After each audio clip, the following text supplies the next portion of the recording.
हरे कृष्ण।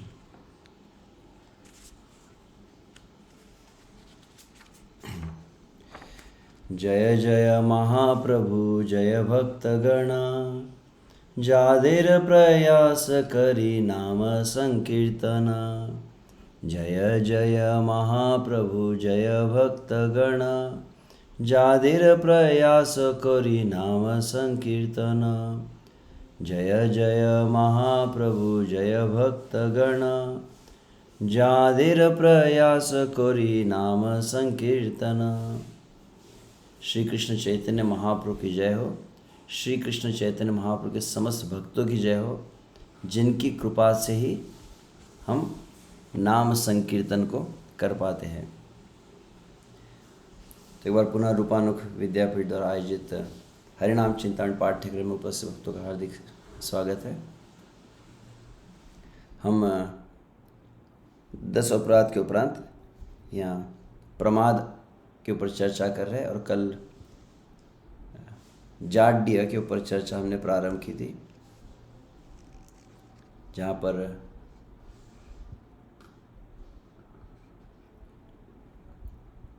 श्रील हरिदास ठाकुर के शब्दों में वे बताए हैं, जाड्य अनवधान अलसेर मने, ताहे रुचि नाही हय श्रीनाम ग्रहणे। जाड्य अनवधान, अनवधान मतलब असावधानी, यह असावधानी किस में थी? अलसेर मने, ताहे रुचि ना हय श्री नाम ग्रहणे। तो ये प्रथम शब्द पर हम चर्चा किए थे। और दूसरी बात फिर गई, स्मृति काले पुनः शीघ्र विरामे प्रयास, ए दोष नाम रस नाहय प्रकाश। और स्मरण काल में शुभ से जब भजन का अभ्यास किया जाए तब उसे तुरंत रोकने का प्रयास जो है, इस कारण से नाम की प्रति रुचि प्राप्त नहीं हो पाती है। अब एग्जैक्टली मैं जब चेक कर रहा था यहाँ पर, नामाचार्य हरिदास ठाकुर यहाँ पर जो उल्लेख कर रहे हैं, एकदम क्लियर यह शब्द नहीं है।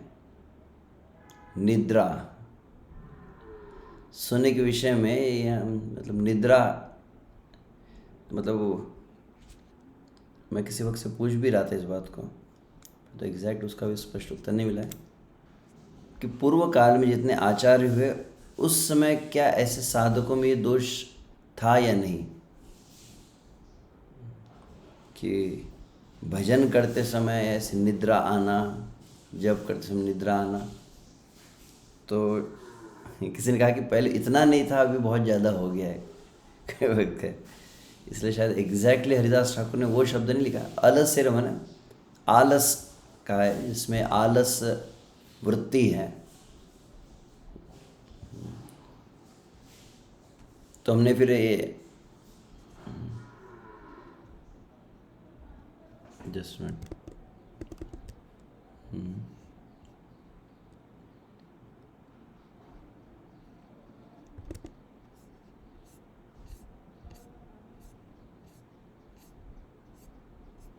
ठीक है, ओके। तो पहला भाग हमने इतना देखा था, अलसेर मने का जो अर्थ हम समझे कि नाम जो कुछ आलस, आलस का कुछ लक्षण होते हैं, झपकी आना, तंद्रा, कहते हैं ड्राउजीनेस, डोजिंग जिसे कहा जाता है, इस तरह से नाम जप करते समय होना, और नाम जप को जल्दी विराम देकर से विश्राम की प्रवृत्ति होना।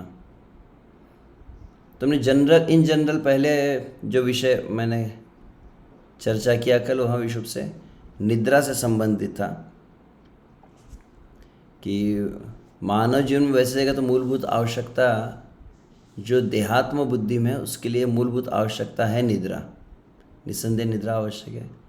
परंतु क्रमशः जैसे जैसे साधक देहात्म बुद्धि से ऊपर उठने लगता है, जैसे जैसे वह आत्मा के धरातल पर स्थित होने लगता है, जिसे ब्रह्मभूत प्रसन्न आत्मा कहा गया है, तो क्रमशः जो 4 मूलभूत आवश्यकता है, आहार, निद्रा भय मैथुनम च, ये क्रमशः कम होने लगते हैं और रिवर्स में कम होता है। एक वक्त बहुत सुंदर बता रहे थे ऐसे, आहार निद्रा भय मैथुनम च। तो पहले कम क्या होता है, पहले मैथुन प्रवृत्ति, भय, क्योंकि वह भगवान पर आश्रित हो जाता है तो क्रमशः वह भी दूर होता है। और फिर यहाँ आहार निद्रा भी, यह भी धीरे धीरे कम होने लगते हैं, आवश्यकता है इसकी।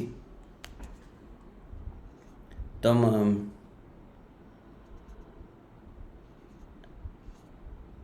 भगवान श्री कृष्ण के वचनों कल सुने थे और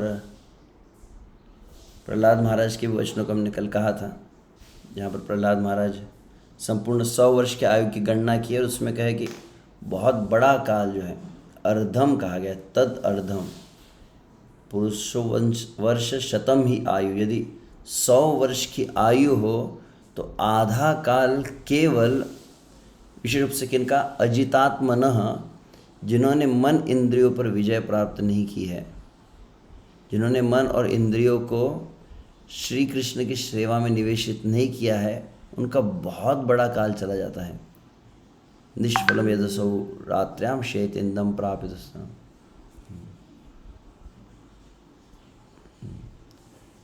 और फिर हम यह कल देख चुके थे, जहाँ तक मुझे सुना,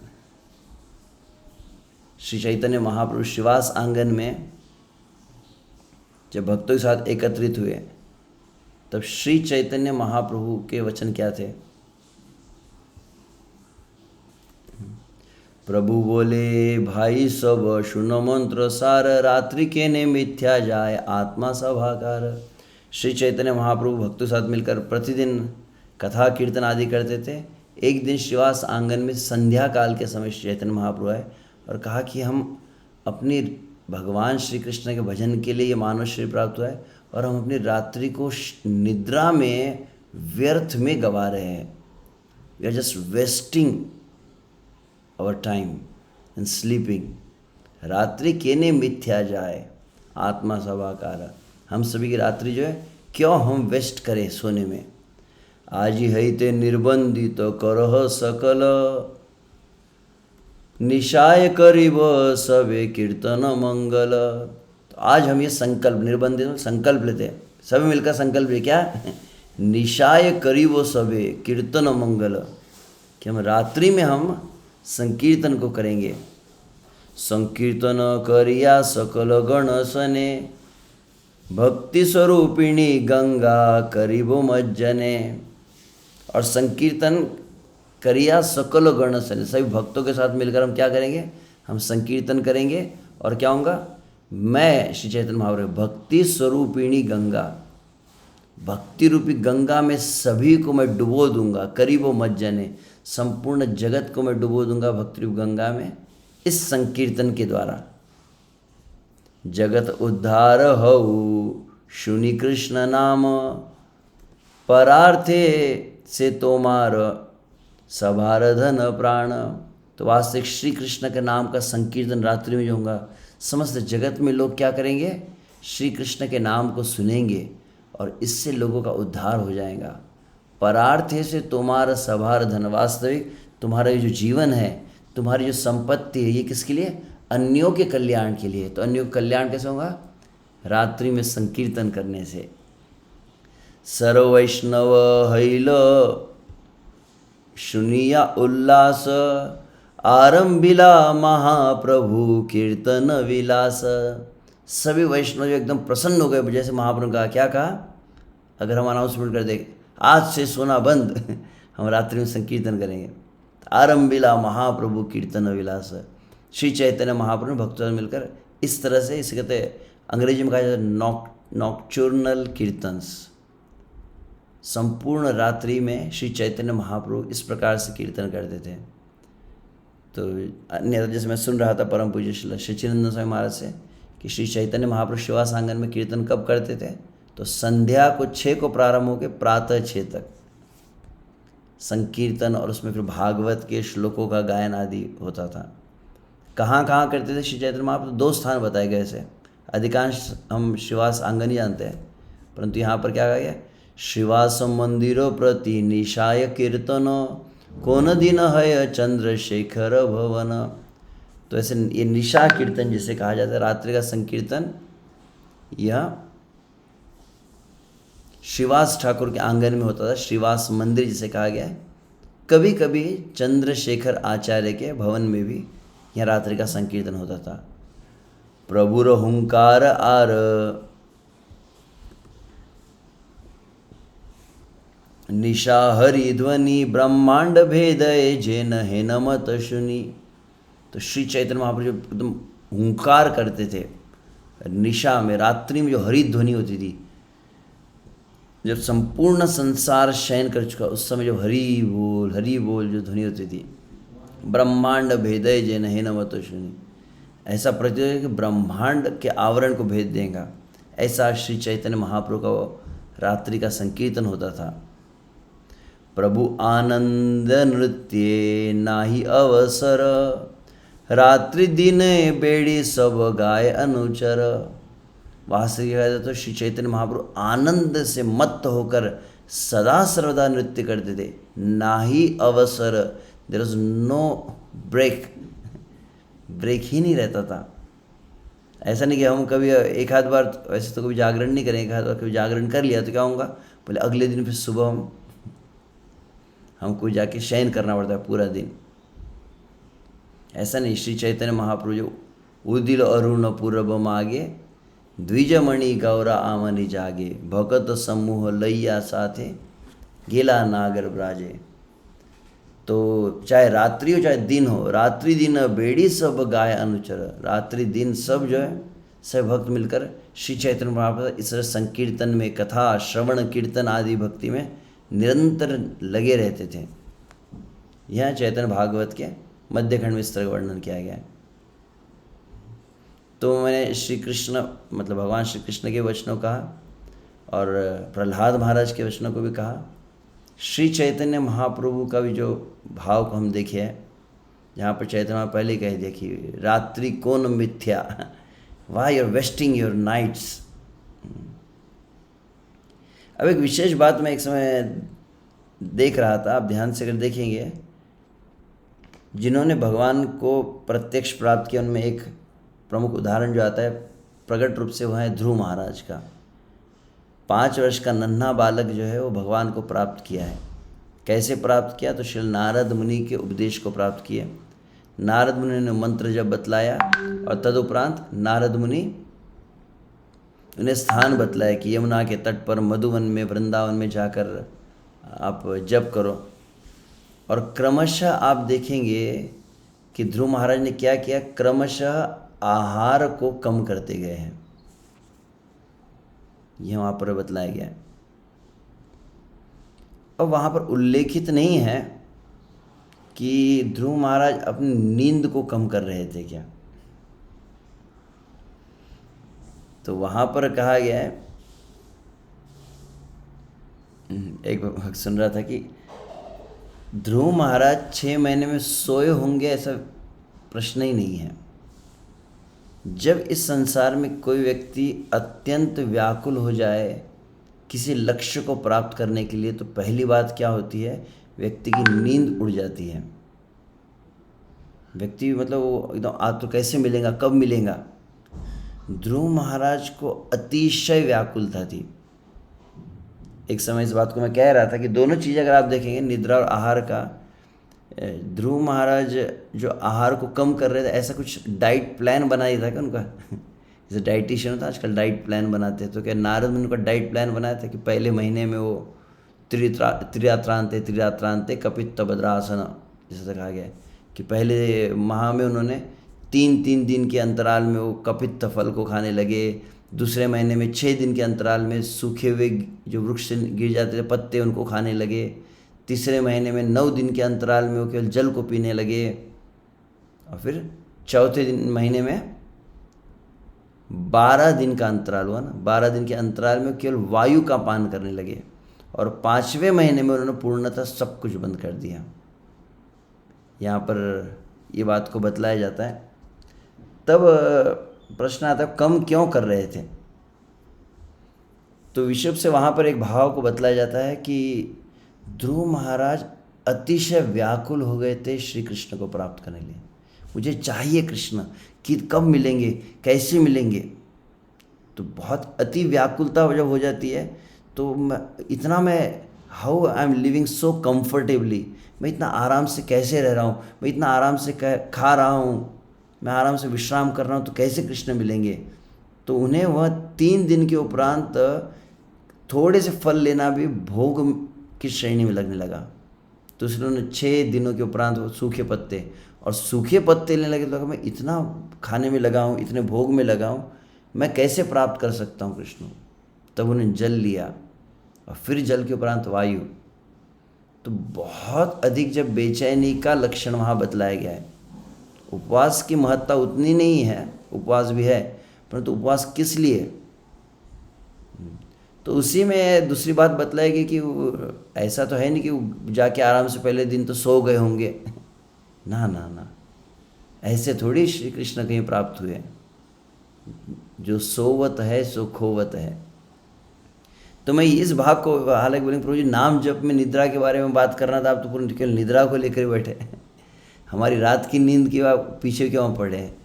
तो मैं यह भाग इसलिए बतला रहा हूँ कि विशेष रूप से जिन्होंने श्री कृष्ण को प्राप्त किया है, जो भगवान को प्राप्त किए, क्रमशः उनके जीवन में ये देखा गया है कि वह इस चीज़ को बहुत अधिक मतलब गंभीरता से लेते हैं, इन बातों को, कि कैसे प्रत्येक क्षण को श्री कृष्ण के भजन में लगाया जा सके।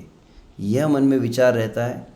तो रात्रि की ही निद्रा त्याग दे तो फिर भजन की निद्रा का क्या कहा जाए। तो वह तो ठीक है। तो श्रील प्रभुपाद के शब्दों में, जैसे हमने यहाँ तक हम शायद पढ़ चुके थे, निद्रा के विषय में प्रभुपाद जिसके भगवत भजन और भगवत प्राप्ति के लिए मिले अमूल्य से बहुत बड़ा हानि। श्रील प्रभुपाद, मैं चेक कर रहा था वेदाव्यास में, समय के अभाव में नहीं देख पाया, परंतु जहाँ तक मुझे स्मरण है ये बात बतलाई गई थी कि श्रील प्रभुपाद कहे कि it's a big waste of time. समय, सोना मतलब बहुत ज़्यादा समय बर्बाद कर देता है। बहुत बड़ा, हमारे पूरे 24 घंटे बहुत बड़ा जो समय है किस में जाता है, तो पहले निद्रा में जाता है।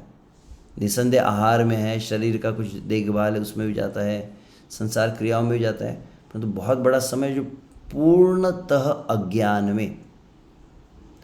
निद्रा का मतलब मूलतः दोष क्या है अगर कहा जाए तो, निद्रा का सबसे मूल दोष जो है वह श्री कृष्ण की गाढ़ विस्मृति। पूरी तरह से आप, मैं शरीर में आत्मा हूँ, मैं भक्त हूँ, मैं दास हूँ, दास भाव, कृष्ण का भजन, सब कुछ पूरी तरह से। और उन भक्तों के लिए नहीं कह सकते जो भक्त विषुव से अत्यंत उन्नत है, उनकी निद्रा भी आप देखेंगे तो वह श्री कृष्ण का स्मृति से युक्त होती है। क्योंकि बचा हुआ पूर्ण काल, निद्रा को छोड़ के पूरा काल जो है वो निरंतर श्री कृष्ण की भावना में रहते, श्री कृष्ण के स्मरण में रहते हैं। तो निद्रा भी वैसी हो जाती है उनकी। जब बचा हुआ काल पूर्णतः जिस क्रिया में लगा रहे, तो स्वाभाविक कि निद्रा के समय में वही भावना का प्राधान्य होता है।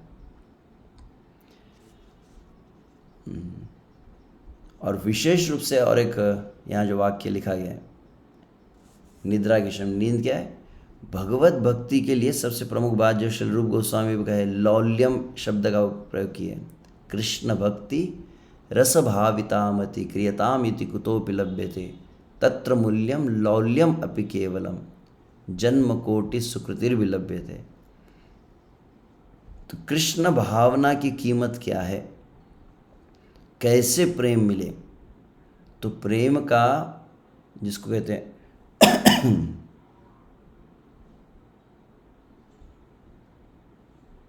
क्या शब्द है यहाँ तो मुझे पूर्वराग कहते हैं कि प्रेम का प्राथमिक लक्षण क्या है। तो प्रेम का प्राथमिक लक्षण है भगवान के प्रति व्याकुलता हो। ये प्रेम का प्राथमिक लक्षण होता है। मतलब हम भजन के लिए व्याकुल होने लगे, और एक भी समय अगर भगवान की सेवा के, भगवान के भजन के बिना बीत जाता है तो वह शोक करने लगता है, कैसे मेरा टाइम वेस्ट हो गया।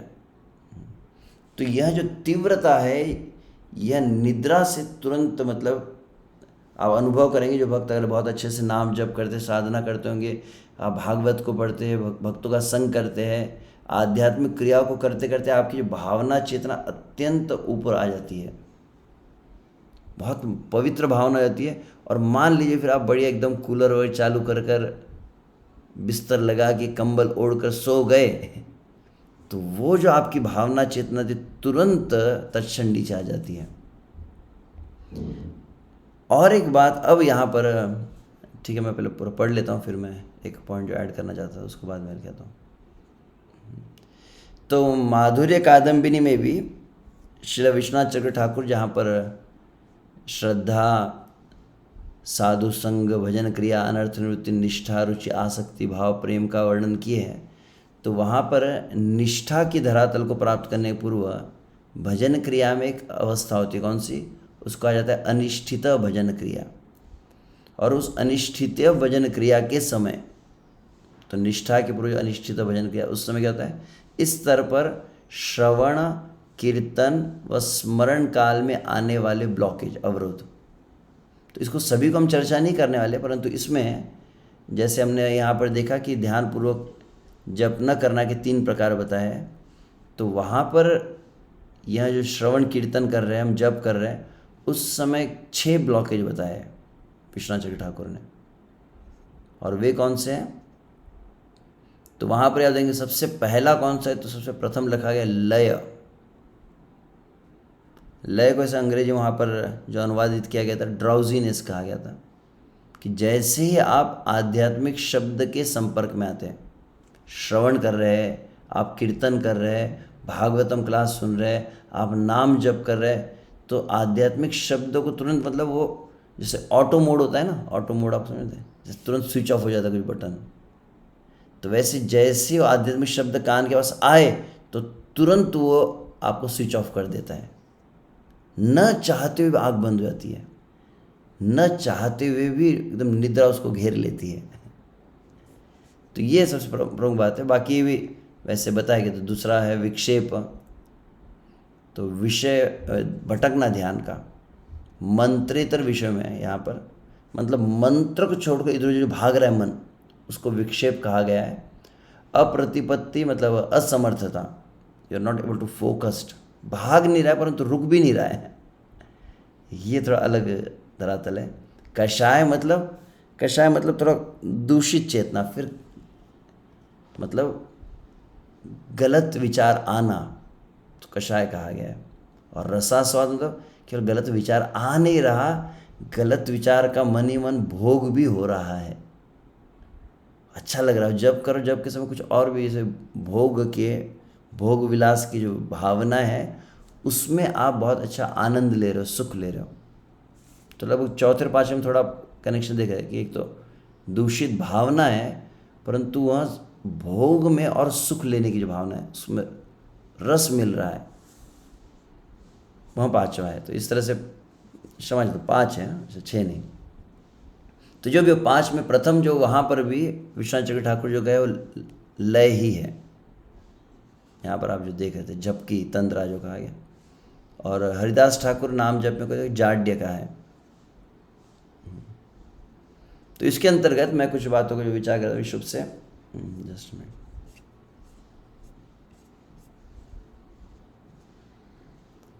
One minute, okay.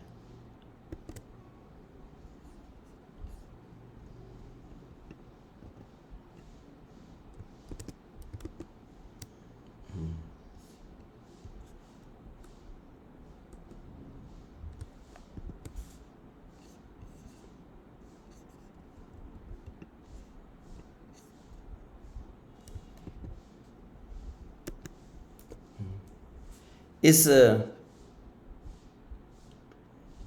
यह शब्द जो आया था अलसेर मने, जाड्य अनावधान अलसेर मने, तो अलस का आलस जिसे कहा जाता है, आलस जिसके मन में है, उसके एक लक्षण यहाँ पर जो बताया गया है, जो मैं कुछ पॉइंट्स जो नोट किया था।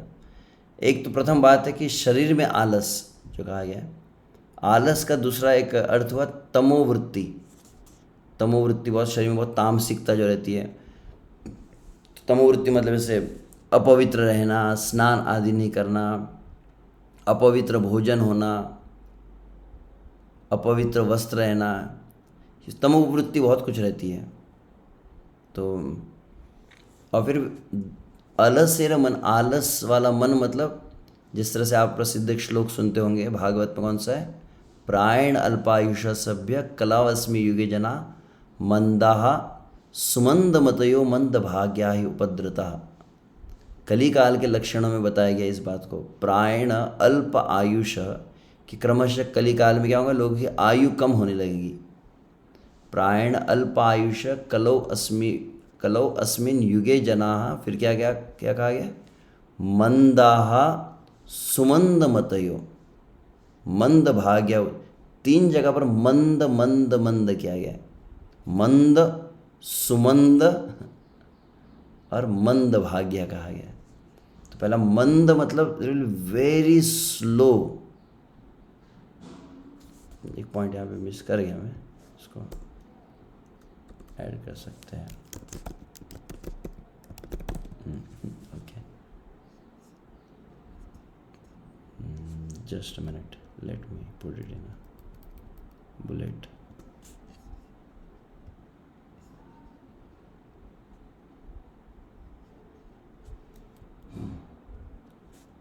अधिक थोड़ा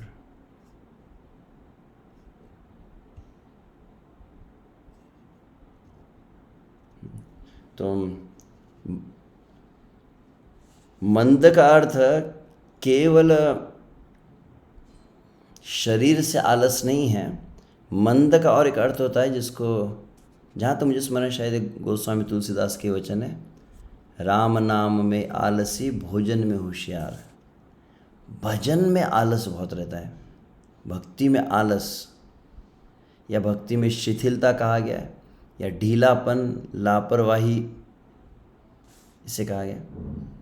और फिर उसका और एक लक्षण आलस वाले मन का कौन सा है, तो जिसका यहाँ पर कहा गया प्रोक्रेस्टिनेशन शब्द का, जिसको दीर्घ सूत्री कहा जाता है, कि जो जिसको बहुत जल्दी नहीं है।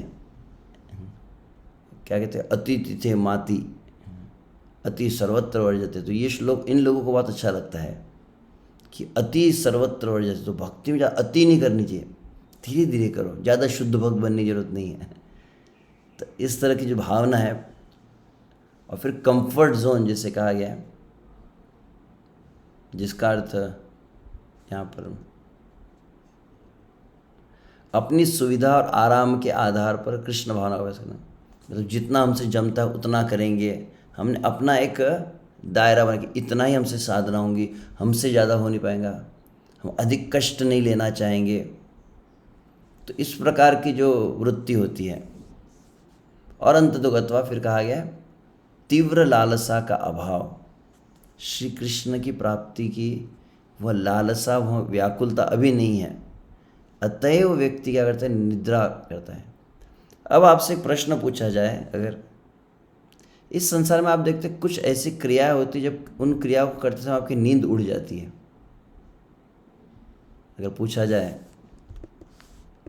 एनी वुड लाइक टू से, कौन से ऐसे कार्य जिसमें आपकी नींद उड़ जाए? कोई कह सकता है? अधिकांश तो वीडियो बंद दिख रहे हैं। यस, तुलसी पूजा माता जी।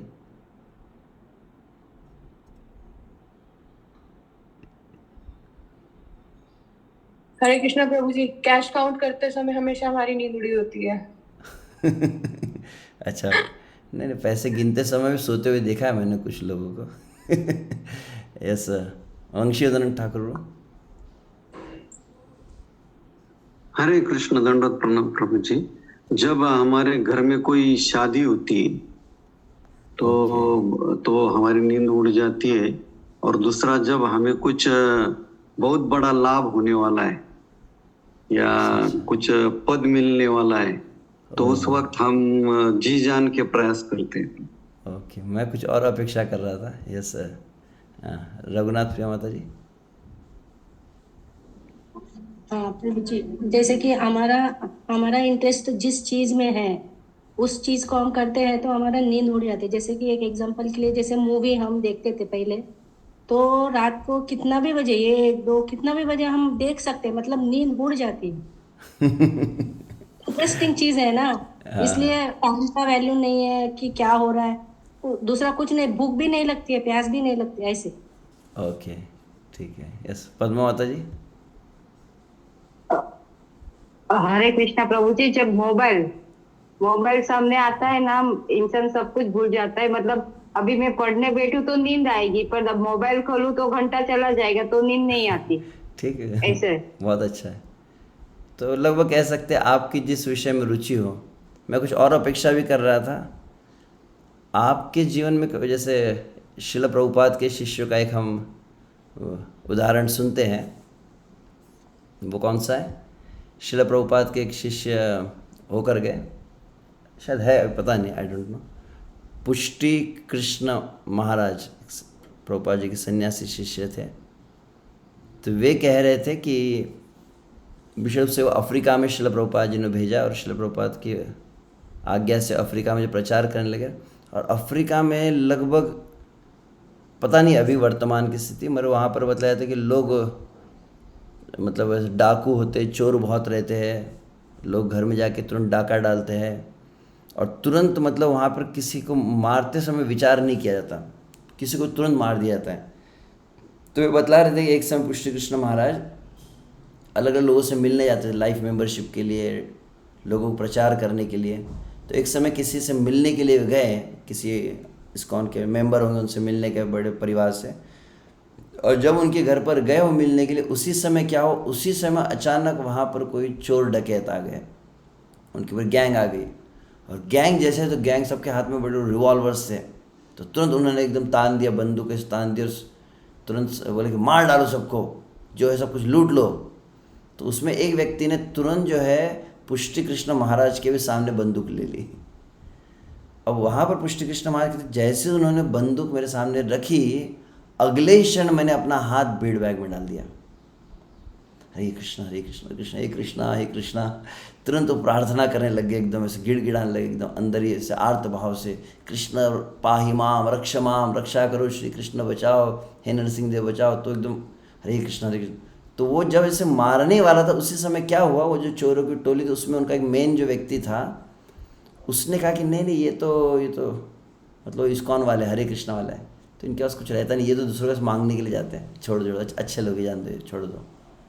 तो बोले नहीं नहीं नहीं मार डालो। फिर दो बोले नहीं छोड़ दो छोड़ दो। फिर उसने नहीं नहीं मार डालेंगे, किसी को छोड़ना नहीं चाहिए, ये गवाह बन जाएगा, ऐसा ऐसा।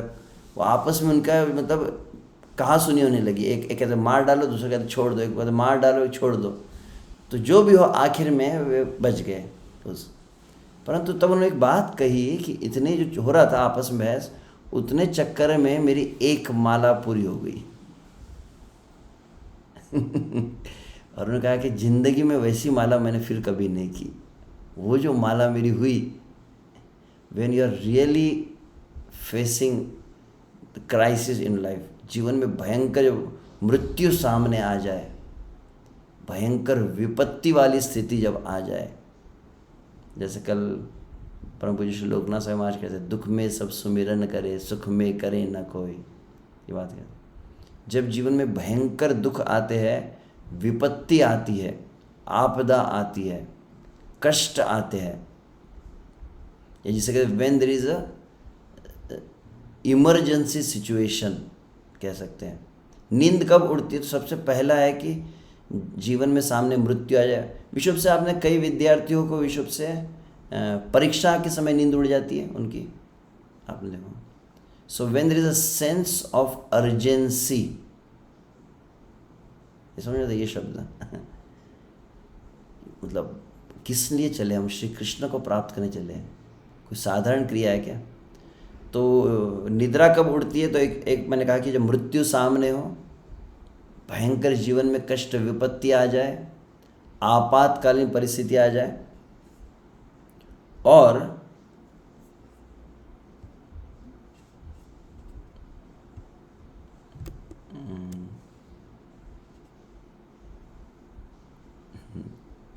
कुछ बात मैंने लिखी है, भय जब रहता है जीवन में, व्यक्ति जब डरा हो, पता चल जाए कि आपको पुलिस पकड़ कर लेके जाने वाली है, पता चले आपको फांसी लगने वाली है, तो व्यक्ति सो पाएगा कि चैन की नींद? आपके जीवन में बहुत बड़े संकट की कुछ संभावना हो जाए तो व्यक्ति भयभीत रहता है, और भय भी होती जो निद्रा को हटा देती है। और फिर कुछ लोग का है लोभ, लोभ भी है, कुछ आपको कुछ वस्तु की लोभ जब आ जाता है तो लोभ अलग अलग प्रकार के हैं। और अंत तो गत्वा क्या कहते हैं, आँखों में नींद ना दिल में करार, मोहब्बत भी क्या चीज़ होती है यार। प्रेम में व्यक्ति नींद को भूल जाता है, जब किसी प्रेम हो जाता है तो यह अलग परिस्थिति। अब इसमें से हम भजन कर रहे हैं तो कौन सी चीज़ हमारे पास है? तो वास्तविक देखा जाए तो प्रथम बात होती है, हम इस जन्म मृत्यु के चक्र में हैं, हम श्री कृष्ण से विमुख है, हम श्री कृष्ण को छोड़कर यहाँ आए हैं। तो अयि नंद तनुज किंकरम पतितम माँ विषमे भवाम्बुदो कृपया तव पाद पंकज सिधुली सदृशम। We are in a fallen state. तो वास्तविक इन बातों का स्मरण भी एक आवश्यक है। जिस तरह से श्रीपाद शंकराचार्य कहते कि जब आप आध्यात्मिक साधन में सिद्धि प्राप्त करें तो क्या आवश्यक है? बोले मृत्यु का स्मरण होना चाहिए। तो यह बात मतलब 3 प्रकार के अभी हम दोष जो चर्चा कर रहे हैं, ध्यानपूर्वक जप न करना, एक है जाड्य, मतलब ये निद्रा आदि आना, आलस आना। दूसरा है विक्षेप, डिस्ट्रैक्शन। और तीसरा है औदासीन्य, उदासीनता, मतलब रुचि न आना, रस की प्राप्ति न होना। इन तीनों में सबसे भयानक कौन सा है?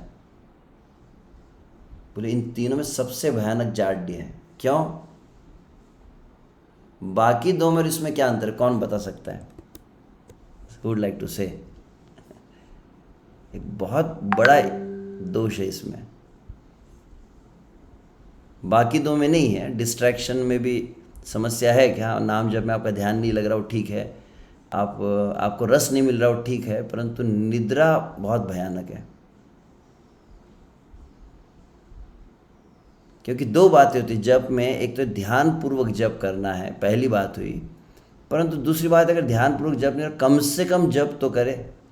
अजामिल उपाख्यान आप देखते हैं, अजामिल उपाख्यान में ध्यान पूर्वक नाम के ऊपर नहीं कहा गया है। वहाँ पर आप अजामिल उपाख्यान में सुखदेव गोस्वामी का शब्द क्या है? नामोच्चारण महात्म्यम। केवल इतना ही है ना, नाम उच्चारण। निद्रा में, जाड्य में सबसे बड़ा प्रॉब्लम है कि आपका नाम ही तो रुक जाता है। देखिए, हरे रुक गया कि नहीं? मंत्र ही रुक गया आपका। तो बाकी में आप ध्यान नहीं लग रहा है, परंतु फिर भी चल रहा है ना मंत्र। तो ओष्ठ स्पंदन तो हो रहा है, जिह्वा तो चल रही है, मन नहीं लग रहा पर मंत्र चल रहा है। ध्यान नहीं लग रहा, नाम में रुचि नहीं आ रही, प्रेम नहीं मिल रहा, कुछ भी चलेगा, परंतु बोले कि मंत्र चल तो रहा है। कल्पना कीजिए आप जाड्य में हैं और आपको मृत्यु आ जाए, आप विक्षेप में हैं, आप औदासीन्य में हैं, आपकी मृत्यु आ गई, तो बोले कि नुकसान नहीं है, परंतु अधिक नुकसान इसमें जाड्य में। बोला आप सो रहे थे और सोते सोते क्या कोई व्यक्ति जब कर रहा था बोले कार में, और नींद लग गई और बोले एक्सीडेंट हो गया, तो किसकी प्राप्ति होंगी उसको? महाप्रसाद दबा कर खाया था तो अच्छी नींद आ गई। बहुत अधिक भयावह है ये, देखा जाए तो वास्तविक। और क्या होता है कि हम उसको उतना गंभीरता, ठीक है ना प्रभु जी, जब के समय 2-3 बार से डुलकी लग जाती तो कोई बड़ी बात नहीं है, तो उसकी गंभीरता को न लेने के कारण हम बहुत पीछे रह जाते हैं। मतलब ये व्यक्ति आगे बढ़ नहीं पाता है। जैसे बैठा है भक्तों के बीच में, और लगभग कभी कभी कुछ भक्त लोग पूरा सब तैयारी तो करते हैं, बॉटल रखेंगे तो अपने स्टॉप वॉच लगाएंगे, स्टॉप वॉच लगा चले गए अपने निद्रा में। और कभी कभी तो और कोई आसपास न हो तो आपको तो 1-1 घंटा व्यक्ति पूरा वैसे नींद में ही चला जाता है उसका। यहाँ तक कि हम देखे कई बार जूम जपा चलता है, तब महाराज जी की जगह हाँ हाँ उठो उठो, और महाराज जी का मोबाइल सामने रख के महाराज जी के सामने वीडियो ऑन करके भक्त जो एकदम निर्भय होकर सो जाते हैं। तो इस तरह की ये जो बातें देखी गई, तो ये मैं अलग अलग बातों को विचार कर रहा था, कौन सी अवस्था में निद्रा नहीं आती है। तो वास्तव हमारे जीवन में ना तो भय है, ना कोई हमको ऐसे विपत्ति की हमको ऐसी अनुभूति है। और विशुद्ध से अभी तक कृष्ण का लोभ भी नहीं है। Means we are not crying for Krishna, but we are not even crying that we are not able to cry for Krishna. एक तो श्री कृष्ण के लिए तो क्रंदन हो ही नहीं रहा है, परंतु श्री कृष्ण के लिए क्रंदन नहीं हो रहा है, इसके लिए भी क्रंदन नहीं हो रहा है। ये हमारी अत्यंत दुर्दैव स्थिति है। तो ठीक है, तो इसके कारण कुछ मूलतः ये निद्रा की जरूरत है। स्थूल कारण, सूक्ष्म कारण, दो मैंने भाग में इसको डिवाइड किया था। स्थूल कारण जैसे श्रील प्रभुपाद मुख्यतः कहे कि इर्रेगुलेटेड लाइफ, शरीर के धरातल पर स्थूल कारण होते हैं और फिर आंतरिक जो है अनर्थों के धरातल पे सूक्ष्म कारण रहेंगे। तो स्थूल कारण में बेसिकली शरीर आपका अस्वस्थ रहे। अब इनमें दोनों में डिफरेंस आप देखेंगे, स्थूल कारण सूक्ष्म कारण में। स्थूल कारण वाले ओकेजनली सोते हैं अगर उनका जब यह चीज़ बिगड़ जाती है तो। सूक्ष्म कारण वाले हमेशा ही सोते हैं। उनको it becomes a part of the habit कि जब किया तो जब मैं सुना ही है। पर स्थूल कारण मतलब उनका अगर शरीर अस्वस्थ रहे, तो जिसमें मुख्यतः कहा गया ऐसे कि एक बात ध्यान रखनी चाहिए कि ये नाम जप के समय जो हमने से निद्रा की चर्चा कर रहे थे हम, परंतु नाम जप में की निद्रा और हम अन्य समय जो सोते हैं उसमें बहुत अधिक अंतर है। ये नॉर्मल निद्रा नहीं है, ध्यान रखनी चाहिए। ये मुख्यतः एक अनर्थ है, इसीलिए इसकी चर्चा की जा रही है ना। ये बहुत बड़ा अनर्थ है जो भजन को एकदम ब्लॉक कर देता है। अब भजन आपको रुक जाएगा ना, आप कर ही नहीं रहे, आप ना, आपकी माला आगे बढ़ ही नहीं रही है, आपके जीवा से मंत्र उच्चारण ही नहीं हो रहा है, पूरी तरह से यू आर डिसकनेक्टेड, आपका शॉर्ट सर्किट हो चुका है, आप स्पिरिचुअल कनेक्शन पूरा कट जाता है उस समय। तो अत्यंत भयभीत होना चाहिए इस बात से। हम देखिए, एटलीस्ट हमने जिस कल्चर को देखा, जिस संस्कृति को प्रारंभिक देखा है, तुरंत घबरा जाता है व्यक्ति को। माला में एक मंत्र में नींद आ गई, तुरंत वो सजग हो जाता था। पूर्व काल में देखा जाता है कि जो साधु जन है वो क्या करते थे, तो कई अलग पता है कि एकदम नदी के तट पर जैसे घाट होता है ना, सीढ़ियाँ होती है, तो कोई साधु अपने भजन को करना चाहते क्या करते थे, बोले वो एकदम नदी के घाट की अंतिम जो सीढ़ी होती है वहाँ पर बैठकर वो नाम जप करते थे। थोड़ी डुलकी लगी तो सीधा पानी में गिर गए। व्यक्ति घबराएंगा कि नहीं, एकदम आपको किनारे पर बैठा दिया जाए एकदम, और सामने आपके पानी है, तो फिर आपको नींद आएंगी क्या? और फिर बताया जाता है कि पूर्व काल में जो वृक्षों के नीचे बैठकर जो भजन करते थे, क्या करते, अपनी चोटी को ऐसा लटका देते थे एंटीना की तरह, वृक्ष है, तो थोड़ा भी रस्सा ऐसा नीचे ऐसा हुआ तो तुरंत वो लग जाएगा। या कुछ ना कुछ ऐसा होना चाहिए कि तुरंत आपको इंस्टेंट, आपको मतलब करंट जैसा लग जाए, थोड़ा सा ऐसा कुछ क्या होता है, बजर जैसा होता है ना, एक डुलकी लगी कि तुरंत कुछ ऐसा अंदर से वाइब्रेट होने लगे शरीर। कुछ तो भी ऐसा होना चाहिए कि तुरंत हमको पता चल जाए। तो मुख्यतः यहाँ पर बताया गया, एक तो अगर आपका असंतुलित आहार हो, कोई अपने पारिवारिक जीवन में क्या करता है, बोले रात्रि को प्रभु जी हम तो बिजनेस करते हैं, हम तो जॉब करते हैं और रात को 10 बजे भोजन करते हैं, फिर हमको सुबह नींद नहीं आएंगे क्या? तो क्रमशः जहाँ तक मुझे स्मरण है, लगभग पिछले वर्ष, गत वर्ष हमने लगभग कई सत्रों में ब्रह्म मुहूर्त वाला सेमिनार लिया था। उसमें हम थोड़ा डिटेल में चर्चा भी किए थे ब्रह्म मुहूर्त भजन के ऊपर। तब हमने एक डॉक्यूमेंट भी शेयर किया था, शायद कुछ भक्त जानते हो, निद्रा क्या कहते हैं उसको, नहीं सॉरी, रात्रिचर्या। दिनचर्या होता है, वैसे रात्रिचर्या एक दिनचर्या टाइम टेबल होता है, वैसे रात्रिचर्या भी होता है कि how you should prepare yourself for the next day bhajan, अगले दिन के भजन के लिए आप कैसे तैयारी करें। तो उसमें रहता है कि सूर्यास्त के पहले से आपके साधना की तैयारी प्रारंभ होती है, कि क्रमशः धीरे धीरे जो अपना जिनका जीवन शैली में बिजनेस है, जॉब है, नाइट शिफ्ट है, तो उन्होंने किस तरह से उसको ऐसा मोल्ड करना चाहिए कि धीरे धीरे हमको अपना साधना अच्छी तरह से हम कर पाएँ। तो हमने देखा है कई बिजनेसमैन लोग होते, वे भी दोपहर के समय में, ऐसा आजकल तो ये नेचुरोपैथी जब से चल रहा है, बहुत लोग उसको फॉलो कर रहे हैं, जिसमें नेचुरल डाइट को अधिक प्रमोट किया जाता है। फ्रूट्स लेना चाहिए, सलाद लेना चाहिए, जूस लेना चाहिए, क्या कहते हैं हर्बल शेक पर कुछ होता है ना, जो मॉर्निंग में कुछ लोग ऐसे उस तरह से पीते हैं। और उस तरह का जो डाइट का रूटीन होता है उसमें जनरली अन्न जो होता है, पेट भर का भोजन, उसको एक बार लिया जाता है। क्यों इस तरह का? अभी क्योंकि अभी मैं हाल ही में हम किसी से वरिष्ठ बस चर्चा कर रहे थे कि पहले इस्कॉन की लाइफस्टाइल कैसी थी, 9 बजे फुल प्रसाद रहता था और फिर शाम को 5 बजे फुल प्रसाद। तो बोले वो उस समय था जब सभी वक्त बहुत अधिक कठोर परिश्रम करते थे। मतलब लगभग वो जैसे हम सुनते हैं कि श्रील प्रभुपाद जी के समय क्या हुआ कि प्रभुपाद के समय शिष्य सुबह निकल जाते थे और शाम तक निरंतर संकीर्तन कर रहे नगर में, चौराहों में, गलियों में, सर्वत्र, सुबह 8 से लेके तो रात्रि के 8 तक। तो ऐसे समय भोजन कैसा होना चाहिए? फुल होना चाहिए। जो खेत में काम करते हैं और अब जो एसी गाड़ी में ही बैठते हैं, एसी रूम में ही बैठते हैं, हाथ पैर इनके हिलते नहीं हैं, सूर्य प्रकाश इनको मिलता नहीं है, तो ना तो सूर्य है, ना तो वायु है, ना तो कोई पसीना निकल रहा है, और खा क्या रहे हो? वैसे फुल मील खा रहे। तो फिर बोले इसमें असंतुलित। तो अतएव अभी जो रेकमेंड किया जाता है इन चीज़ों को कि अन्य भी जो है पृथ्वी, जल, अग्नि, वायु, आकाश सभी मिलना चाहिए, तो ताकि शरीर आपका काफ़ी चुस्त और काफ़ी फुर्तीला रहता है।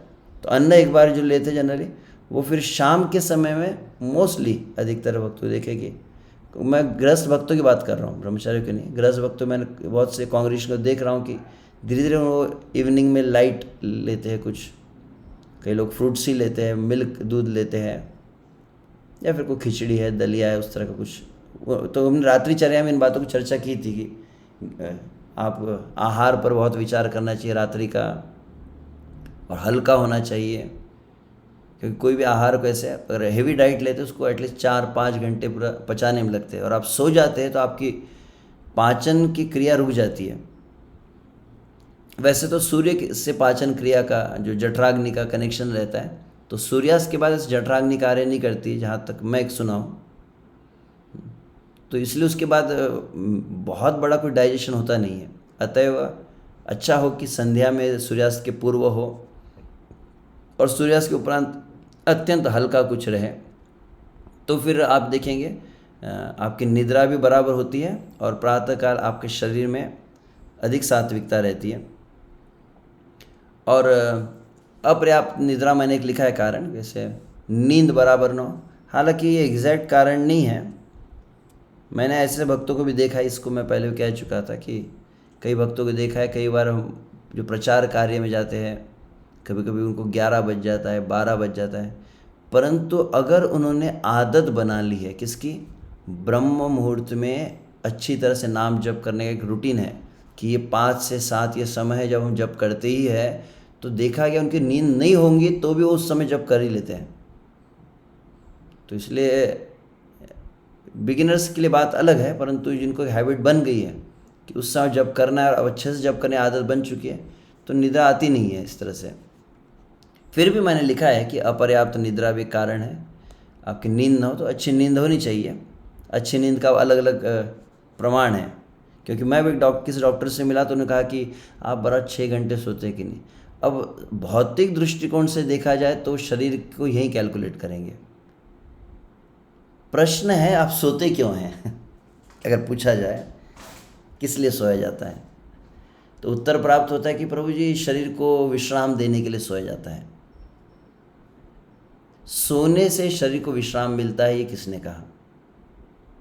या सोने के कारण शरीर को विश्राम क्यों मिलता है? उसका मूल कारण यह है कि जब आप सो जाते हैं तो आप एक विशिष्ट भावना में स्थित रहते। कौन सी? कहा जाता है कि जब आप सो जाते हैं, गहरी नींद जब आती है, उसको कहा जाता है निष्काम भावना। व्यक्ति थकता किससे है? संसार की कामनाएं व्यक्ति को थकाती है, संसार की कामनाएं व्यक्ति को दूषित करती है। और जैसे ही विश्व से, इसीलिए कहा जाता है जो बहुत साधु महात्मा जन होते हैं वह रात्रि में पूर्णतः एकदम निमग्न होकर, एब्जॉर्ब होकर जो भजन करते हैं, वो निद्रा में जितना विश्राम उतना विश्राम उनको प्राप्त होता है भजन करके। क्यों रघुनाथ दास गोस्वामी जो है वो कहते कि चारी दंड कहा जाता है। चारी दंड मतलब एक दंड मतलब आधा घंटा, तो 4 दंड मतलब 2 घंटे हुए ना। 22 घंटा भजन करके 2 घंटे में कभी कभी इस देह के कार्य को करते थे, कभी कभी नहीं भी करते थे। तब लगता है कि ऐसे हो कैसे सकता है ये, और फिर एक ही मन में विचार, इट्स इम्पॉसिबल, हो ही नहीं सकता हो। परंतु वास्तविक भजन एक विशिष्ट निष्काम भावना, जब आप कृष्ण, इतना कृष्ण भावना हो जाती है कि संसार की भोग की कामना मन में आती ही नहीं है, और वह कामना नहीं आती तो व्यक्ति बहुत ही मतलब शरीर थकता नहीं उसका। कल ही मैंने एक वीडियो देखा, उसमें इस बात को कह रहा था कि कई बार देखा वृंदावन में साधु जन बोले क्या माधुकरी करते बोले थोड़ी सी सूखी रूखी सूखी रोटी खा लेते, चना खा लेते, और दिखते तो हट्टे गट्टे मोटे दिखते हैं तो बोले भजन के कारण उनको इतना सुख मिलता है। बोले कि अगर आप संतुष्ट है, बहुत सुंदर वाक्य लगा, आप संतुष्ट है, आधी रोटी भी आपके शरीर को लग जाती है, और आप असंतुष्ट है तो 10 रोटी भी आपके शरीर को नहीं लगती है। तो अन्न का प्रमाण बहुत अधिक नहीं है। वैसे निद्रा का भी जो है, तो जनरली जो मेडिकल साइंस के हिसाब से कहा जाए तो कहते हैं कि 6 घंटे की नींद चाहिए, 7 घंटे, 8 घंटा नींद होनी चाहिए। तो ठीक है, अब आप जिस धरातल पे, तो मैंने इस बात को कहा था कि जैसे तमोगुण, रजोगुण, सतोगुण, शुद्ध सत्व का एक जनरल कैलकुलेशन जो साधु के समाज में कहा जाता है वो क्या है, तो बोले कि 7 घंटा यदि आपका शरीर को विश्राम की आवश्यकता है, मतलब शरीर में अभी भी तमोवृत्ति है, और फिर 6 घंटा यदि शरीर को चाहिए विश्राम तो उसको रजोवृत्ति कहा गया, और 5 घंटा यदि शरीर विश्राम के साथ असंतुष्ट रहता है तो सात्विकी वृत्ति कहा है इसे। और फिर क्रमशः जब शरीर, अब इसमें आप दूसरों को कंपेयर करना, ये देखो ये पूरे 6 घंटे मतलब ये रजोगुण में ये बहुत बड़ा हानि हो जाती है। हम अपने को शुद्ध करने के लिए आए हैं, संसार को चेक करने के लिए आए हैं। अगर कोई व्यक्ति अगर आपको 7 घंटे सोते दिखाई दे रहा है, इसका मतलब यह नहीं है, जनरल मैंने कहा, इसका अर्थ नहीं कि सभी 7, ऐसा हो सकता है कि बहुत बड़े महात्मा भी हो, और शायद तो निद्रा में भी श्री कृष्ण का स्मरण करते, तो यू डोंट जज एनीवन, हम अपने लिए कह रहे हैं। और शुद्ध सात्विक वृत्ति में कहा जाता है से 5 घंटे से कम की निद्रा भी, कभी 3.5 घंटे, 4 घंटे, या फिर रघुनाथ दास गोस्वामी जी जिसका 2 घंटे। प्रत्यक्ष रूप से मैंने जैसे देखा है, शिल प्रभुपाद के शिष्य श्रीमान राधा कुंड प्रभु भी, उनकी सेवा का अवसर प्राप्त, तो एग्जैक्टली मैं कभी उनको समझ ही नहीं पाया कि वो सोते कब उठते कब थे। रात्रि में जब करते दिखते थे, अचानक कभी कब सोए, मतलब मैं सोकर उठ गया तो पता ही नहीं चलता था। वो तो हमेशा सोते टाइम में, मैं जब सो रहा हूँ तो वो भजन करते दिखते थे। फिर बीच में कभी एक आध बार कभी कुछ 1 घंटा कुछ सो रहे होंगे, फिर दिन में कभी 1 घंटा कुछ ले लिया निद्रा, ऐसा कुछ, परंतु बहुत कम मैंने उनको देखा है ऐसे, मतलब 2-3 घंटे 4 घंटे कुछ सोते थे वो, जो भी हो। शिल प्रभुपाद और अन्य आचार्य को हम देखें तो यहाँ पर निद्रा के विषय में ये कह रहा हूँ, तो हमको तुरंत हमको अनुकरण नहीं करना है कि मैं भी कल रघुनाथ दास गोस्वामी जैसा करूँगा सिर्फ 2 घंटे। हम कृत्रिम रूप से उस धरातल पर, हर एक को अपना स्तर पता है कि इतनी नींद आवश्यक है, तो जो भी नींद इतनी ले कि, और उसमें सबसे प्रधान बात ये कही गई है जिसको सुबह अच्छा नाम जप करना है उसके लिए, कि प्रयास हो। हालांकि इस बात को मैंने ऐसे ब्रह्ममुहूर्त के सेमिनार में भी कहा था, वो बात आप कितना डाइजेस्ट कर पाएंगे। जिसको प्रेम प्राप्त करना है, तो वहाँ ये वाक्य मुझे बहुत अजीब लगा था, परंतु बहुत अच्छे पहुँचे भक्त ने कहा, दिन में सोने से प्रेम प्राप्ति से आप दूर चले जाते हैं। लेकिन ये तो बहुत अतिशय हो गया, परंतु उसका पूरा कनेक्शन फिर मैं जब पता किया तो कहा कि अगर आप सुबह प्रातःकाल उठ गए और पूरी तरह से, क्योंकि दिन में सोने से क्या होता है, जो इंटेंसिटी है ना आपकी वो डाइल्यूट हो जाती है, तीव्रता। निसंदेह आप ये अभ्यास करें, शायद आपको कष्ट लग सकता है, बोले पूरा दिन कुछ भी करो परंतु सो मत, बोले कुछ ना कुछ करते रहो क्रियाओं को, परंतु सोना नहीं है। तो क्या होगा अगर आप सोएंगे नहीं तो क्रमशः आप देखें जैसे 8, 8:30, 9 बजे लगते हैं आपका शरीर पूरी तो थक जाता है। आप जस्ट यूल ड्रॉप, आप सीधे गिर जाएंगे बिस्तर पे, आप सो जाएंगे। तो लगभग 8:30, 9 तक आप तुरंत सोते ही है, अगर पूरा दिन अगर ना सोए। और अगर 8:30, 9 को सोए तो बोले बहुत गहरी नींद आती है, पहली बात। और वहाँ फिर 9 से 2-3 बजे तक जितना भी है, 4 बजे तक जितनी भी, वहाँ जो नींद है वो बहुत गहरी नींद होती है और संपूर्ण नींद होती है, क्योंकि आप दिन में सोए नहीं हो। अगर आप दिन में सोएंगे तो आप देखिए रात को आपको सपने भी आते हैं, क्योंकि नींद उतनी गहरी नहीं थी। तो पूरी कंप्लीट नींद होती है, गहरी नींद होती है, और उसके बाद अगर आप उठते हैं तो बोले बहुत ज़्यादा एनर्जेटिक रहते हैं।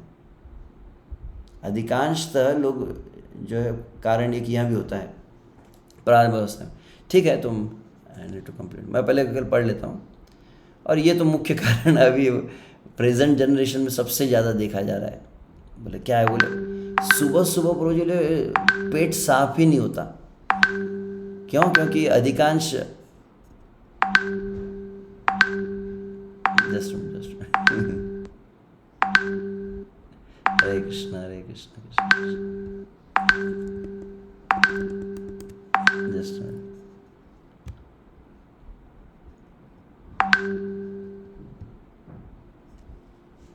ओके क्षमा चाहता हूँ। जो हॉस्टल लाइफ कल्चर में रहे, मतलब बहुत लेट उठने की जिनकी आदत रही है, उस कारण से भी कि सुबह के समय उनका पेट, और जिनका पेट अगर साफ ना हो, क्योंकि कुछ लोग हमने देखा है इस्कॉन के ब्रह्मचारी आश्रम में, हम देखते हैं कि लोग 2 बार स्नान करते हैं। एक सुबह मंगल आरती के पहले स्नान होता है और फिर प्रसाद के पहले दूसरा स्नान होता है। क्यों? बोले सुबह के समय पूरी पेट साफ। और ध्यान रखिए, जिनका पेट साफ नहीं होता वो भूल जाइए कि आप जब में एकाग्र चित्त होकर बैठ पाएंगे। उनको निद्रा आनी ही है, उनको झपकी आनी, क्योंकि उनका शरीर में तमोगुण है ऑलरेडी। क्योंकि वो अन्न जो है, आप जैसे मान लीजिए थाली में प्लेट बनाकर आपने रखी है प्रसाद की, उसको ढककर आप रख दीजिए 6 घंटे, तो क्या होगा, वो सड़ने लगेगा, उसमें बदबू आने लगेगी, खराब होने लगेगा। तो आप भोजन कर लो, भोजन को आपने पेट में अगर 6-7 घंटे रख लिया है और उसको क्लियर नहीं किया, तो शरीर पूरी तरह से तमोगुण में रहता है। इसलिए सर्वाधिक आवश्यक बात जो है वो यह होती है कि उसको तुरंत सुबह के समय, प्रभुपाद क्लियरली क्यों कहे बातों को, आप देखते हैं जन्माष्टमी व्रत है। जन्माष्टमी व्रत को कौन वर्णन कर रहा है? सनातन गोस्वामी कह रहे हैं। सनातन गोस्वामी कौन सा प्रमाण दे रहे हैं? जहाँ पे भगवान श्री कृष्ण युधिष्ठिर महाराज को कह रहे हैं। जन्माष्टमी व्रत का फर्स्ट पार्ट क्या है? बोले दंत धावन। श्लोक शुरुआत क्या है कि प्रातः काल ब्रह्म उठ के दंत धावन कहा गया है कि तुरंत अच्छे से ब्रश करना चाहिए। सनातन गोस्वामी बहुत डिटेल में शौच के बारे में कहे हैं, शौच कैसा होना चाहिए, शुद्धि कैसे होनी चाहिए, स्नान कितने प्रकार के होते हैं, मृतिका से मतलब मिट्टी लगाई जाती है, बहुत कुछ अलग प्रकार के स्नान होते हैं। तो जो भी है, शरीर को सत्वगुण में लाना जरूरी है निद्रा से बचना है। तो ये अपचन होना, पेट साफ न होना, इस कारण से निद्रा रहती है। और फिर अस्वस्थता, अगर आप बॉडी पेन हो रहा है कुछ, ये कारणों से भी आजकल, परंतु मूलतः कहा जाए तो ये स्थूल कारण हुए, और वास्तविक जो कारण यहाँ बतलाया सूक्ष्म कारण क्या है? तो निद्रा ये अपने आप में एक अनर्थ है विशेष रूप से। हाँ, जो कुछ लोग कहते हैं निद्रा देवी को भगवान वरदान दिए थे, कुछ कथा कही जाती है, मुझे कथा विस्मरण नहीं है, कि जो भजन करते हैं उनको तुरंत परीक्षा लेने के लिए भगवान एक भेजते इस अनर्थ को, तो भजन करने नहीं देता है ये अनर्थ जो है। और लोग इसके ऊपर, अब मैं लेक्चर दूंगा और खुद मैं जब करने बैठूंगा तो लोग बोलते हैं अटेंटिव चैंटिंग, इसके ऊपर पूरा सेमिनार देंगे, और खुद माले हरे कृष्ण ऐसा लगता है। तो अनर्थ है, और मूलतः तीव्र लालसा का अभाव कहा गया है।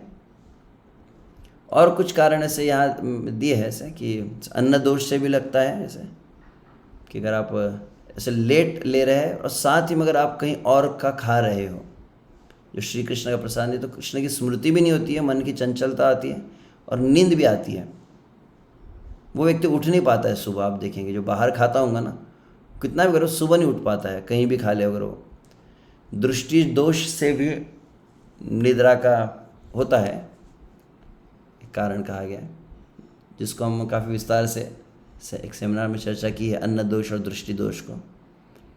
और ब्रह्म मुहूर्त दोष भी कहा गया है, जिसको मैंने ब्रह्म मुहूर्त सेमिनार में चर्चा किया था डिटेल में। ब्रह्म मुहूर्त दोष मतलब आपकी जो इंद्रिया है, नेत्र है, कान है, जिह्वा है, ये पूर्ण रूपेण ब्रह्म मुहूर्त काल में पर ब्रह्म मतलब श्री कृष्ण में ही केंद्रित होनी चाहिए। तो सुबह सुबह जो मोबाइल देखते हैं, सुबह सुबह जो व्हाट्सएप चेक करते हैं, तो नेत्र श्री कृष्ण को छोड़कर और कुछ देखने लग रहे हैं, सुबह सुबह लोग उठते बड़ा बात करते हैं, चप चप चप बातें करने लगते हैं। तो सुबह सुबह बात करना ब्रह्म मुहूर्त काल में, ब्रह्म मुहूर्त में अन्य रूप को, अन्य शब्द को सुनना, तो उससे क्या होता है बोले कि वो ब्रह्म मुहूर्त में थोड़ा दोष आ जाता है। तो ऐसा व्यक्ति जब जप करने बैठेगा तो भी संभावना रहती है कि उनको नींद आती है, ये कारण, क्योंकि वो इंटेंसिटी सुबह उठते बराबर केवल वो मंत्र जप कर रहा है, केवल भगवान को दर्शन कर रहा है, तो अलग इंटेंसिटी होती है। परंतु तुरंत वो अगर संसारी वार्ता में लगता है तो क्या होता है, भौतिक धरातल पे आ जाता है, और उस कारण से भी निद्रा आती है। तो ठीक है, हम जो हरिदास ठाकुर अब इसके उपाय बता रहे, तो यहाँ तक हमने कुछ लक्षण जो अलसेर मन ने कहा था और शीघ्र विश्राम 2 श्लोक में उन्होंने कहा था। हाँ, स्मृति काले पुनः शीघ्र विराम प्रयास। तो इसके लिए क्या उपाय बताए हैं हरिदास ठाकुर, तो उसको हम देखते हैं। अन्य कार्य वृथा काल नाहय यापन, साधुगण इहा चिंती स्मरे अनुक्षण। वास्तविक साधु किसे कहा गया है? साधु का एक प्रधान लक्षण यहाँ पर हरिदास ठाकुर कहे, अन्य कार्य, अन्य क्रियाओं में वृथा काल न है यापन। भक्त किसे कहते हैं? भक्त जो जप करता है वो भक्त है, जो तिलक वैष्णव वेशभूषा धारण किया वह भक्त है। भक्त वो है जो ऑलवेज वेरी मच कैलकुलेटिव, कि कोई क्षण भी मेरा श्री कृष्ण के भजन के बिना न जाए, मेरा टाइम वेस्ट ना हो। वो हमेशा ये ही is very much time conscious. Time conscious मतलब not a single moment should be wasted. साधुगण इहा चिंती स्मरे अनुक्षण, अन्य कार्यों में वृथा ही समय नष्ट न हो इसकी चिंता करके साधुगण नित्य ही भगवान के पवित्र नाम का स्मरण करते हैं। जब इन अवसर पड़ता है हरे कृष्ण कृष्ण कृष्ण हरे हरे, हरे राम हरे राम। कुछ क्रिया नहीं है तो एक क्रिया तो सदा सर्वदा बनी है। जिह्वा आपके पास है, नाम आपके पास है, कोई भी क्रिया नो नाम तो रहना ही चाहिए। क्षण मात्र भी कोई समय न चला जाए। जिस तरह से अन्यत्र जो श्लोक आते हैं ना, कैसा हो, सहानि स महाछिद्रम सच मोह सच विभ्रम यन मुहूर्तम क्षणम वापि वासुदेवम न चिंतित। आपका वह एक क्षण जो है, जो श्री कृष्ण के स्मरण के बिना गुजर जाता है, वहीं सबसे बड़ी हानि, सबसे बड़ा दोष, सबसे बड़ा भ्रम और सबसे बड़ा मोह वही है। स हानि स महाचिदम सच दोष सच मोह सच विभ्रम यन मुहूर्तम क्षणम वापि वासुदेवम न चिंतित। श्री कृष्ण की स्मृति के बिना गया हुआ क्षण भी जो है वो सबसे बड़ी हानि है मानव जीवन की। अतएव जिस तरह से श्रील रूप गोस्वामी भी जो प्रगत भक्तों के लक्षण बतलाए भाव भक्ति की अवस्था पर, उसमें प्रमुख लक्षण कौन सा है? तो शांति, अव्यर्थ कालत्वम, विरक्ति मान शून्यता, आशा बंध समुत्कंठा, नाम गाने सदा रुचि, आसक्ति तद्गुणाख्याने, प्रीति तद वसति स्थले। 9 लक्षण भाव भक्ति के बतलाए। हालांकि भाव भक्ति के 9 लक्षण हैं, परंतु उसमें एक लक्षण जो है प्रारंभ से ही रहता है भक्त में, और वो कौन सा है? तो 9 बातें जो बताई गई है भाव भक्ति की, उसमें एक प्रमुख बात कौन सी है? अव्यर्थ कालत्वम। क्षण मात्र भी हमारा व्यर्थ। इस तरह के जो भक्त होते हैं, जो बहुत अधिक गंभीर होते हैं इस बात को विचार करके कि समय मेरा श्री कृष्ण के भजन के बिना न जाए, क्योंकि श्रील प्रभुपाद जिस तरह बतलाते हैं, आइदर यू सर्व कृष्णा और यू आर सर्विंग माया। आप श्री कृष्ण का भजन नहीं कर रहे, श्री कृष्ण का स्मरण नहीं कर रहे, मतलब आप माया का स्मरण कर रहे हैं। तीसरा पर्याय नहीं है, कैसा नहीं, 3 ऑप्शंस दिए जाते हैं, एक तो श्री कृष्ण है या फिर माया है। तो यहाँ पर भक्तिनाथ ठाकुर अपने टीका में कह रहे हैं, हम टीका को पढ़ लेते हैं। अव्यर्थ कालत्व धर्म साधु चरित्र लक्ष्य करिया ताहा अनुकरण करिबे। तो साधु चरित्र धर्म क्या है? साधु का एक धर्म क्या है? अव्यर्थ कालत्व। साधु उसे कहा गया कि जो बहुत गंभीर रहता है अपने समय, टाइम पास नहीं करता है, टाइम पास कर रहा है, गेम खेल रहा है या जोक्स बोल रहा है, हा हा ही हंसी मजाक करना, भजन करने वाला बहुत गंभीर रहता है। तो क्या एक श्लोक भी है ना, शायद मेरे हमारे श्लोक में एक पद है, निद्रा हसी बहुबात। 5 बातें जो कही गई है जो श्री कृष्ण को प्राप्त करें, उसमें तो अति निद्रा कहा गया है, बहुत हंसी मजाक है, जगत प्रीति बहुबात कहा गया था, जगत के प्रति आसक्ति होना, बहुत अधिक बोलते रहना। और तो बहुत अधिक बोलते रहने में अब ध्यान रखना चाहिए, कुछ लोग बोलते नहीं, क्या करते, बोले चैटिंग करते प्रभु जी हम, तो वो भी बहुत बहुबात में आ जाता है। जो बहुत अधिक व्हाट्सएप की दुनिया में रहने वाले हैं उनके लिए भी कहा जा सकता है। तो उसमें भी निद्रा हंसी जगत प्रीति बहुबात, विषय भोग निद्रा हंसी जगत प्रीति बहुबात, ऐसा कहा गया।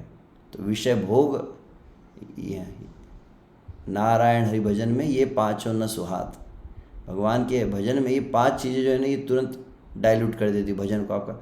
आपका भजन जैसे आप खीर में पानी मिला दिया वैसा हो जाता है। तो विषय भोग कहा गया है, फिर निद्रा कहा गया है, और तीसरा हंसी कहा गया है, फिर जगत प्रीति, और फिर बहुबात प्रजल्प आ जाता है उसमें। तो अव्यर्थ का धर्म साधुचरित्र लक्ष्य कुरिया ताहा अनुकरण करिए। एक भक्त देखता है कि विश्व से हम अब ये निद्रा से मुक्त होने के लिए ये बात क्यों कही जा रही है, आप समझना आवश्यक है।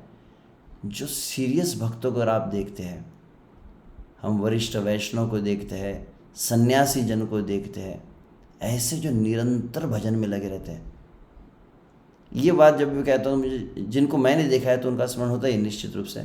तो परम पूज्य श्री लोकनाथ से हमारी तो क्षण मात्र, जैसे अगर एक क्षण मिल जाए तो तुरंत महाराज माला ले लेते हैं, माला नहीं तो उनको ग्रंथ उठा लेते हैं, कुछ पढ़ने लगते हैं, कुछ जप करने लगते हैं।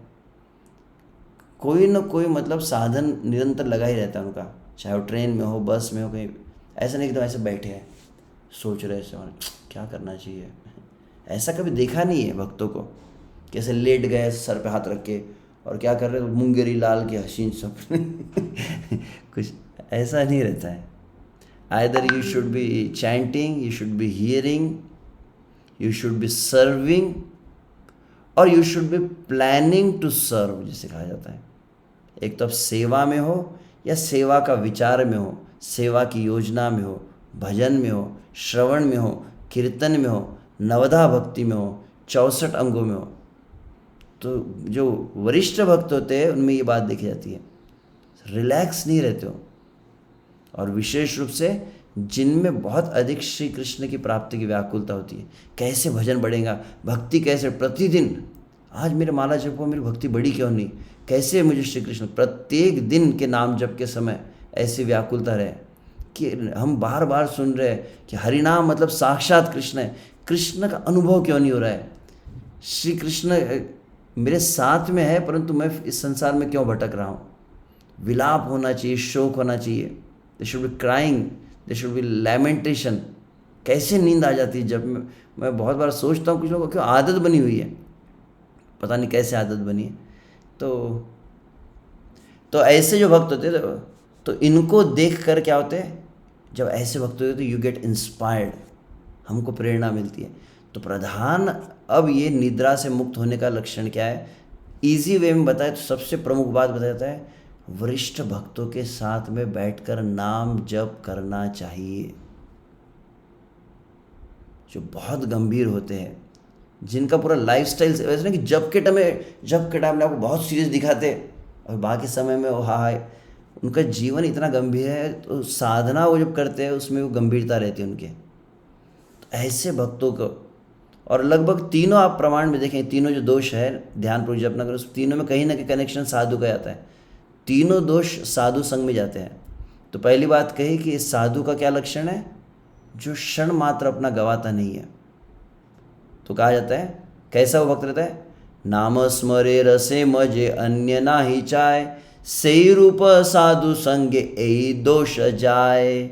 ये दोष कैसे जाएगा, ऐसे भक्तों से। कैसे भक्त, जो समय अपना, पहला पॉइंट है अपना टाइम वेस्ट नहीं करते, दूसरा नाम स्मरे, वो हमेशा नाम को स्मरण करते, हरे कृष्ण कृष्ण कृष्ण हरे हरे, हरे राम राम राम हरि बोल हरि बोल।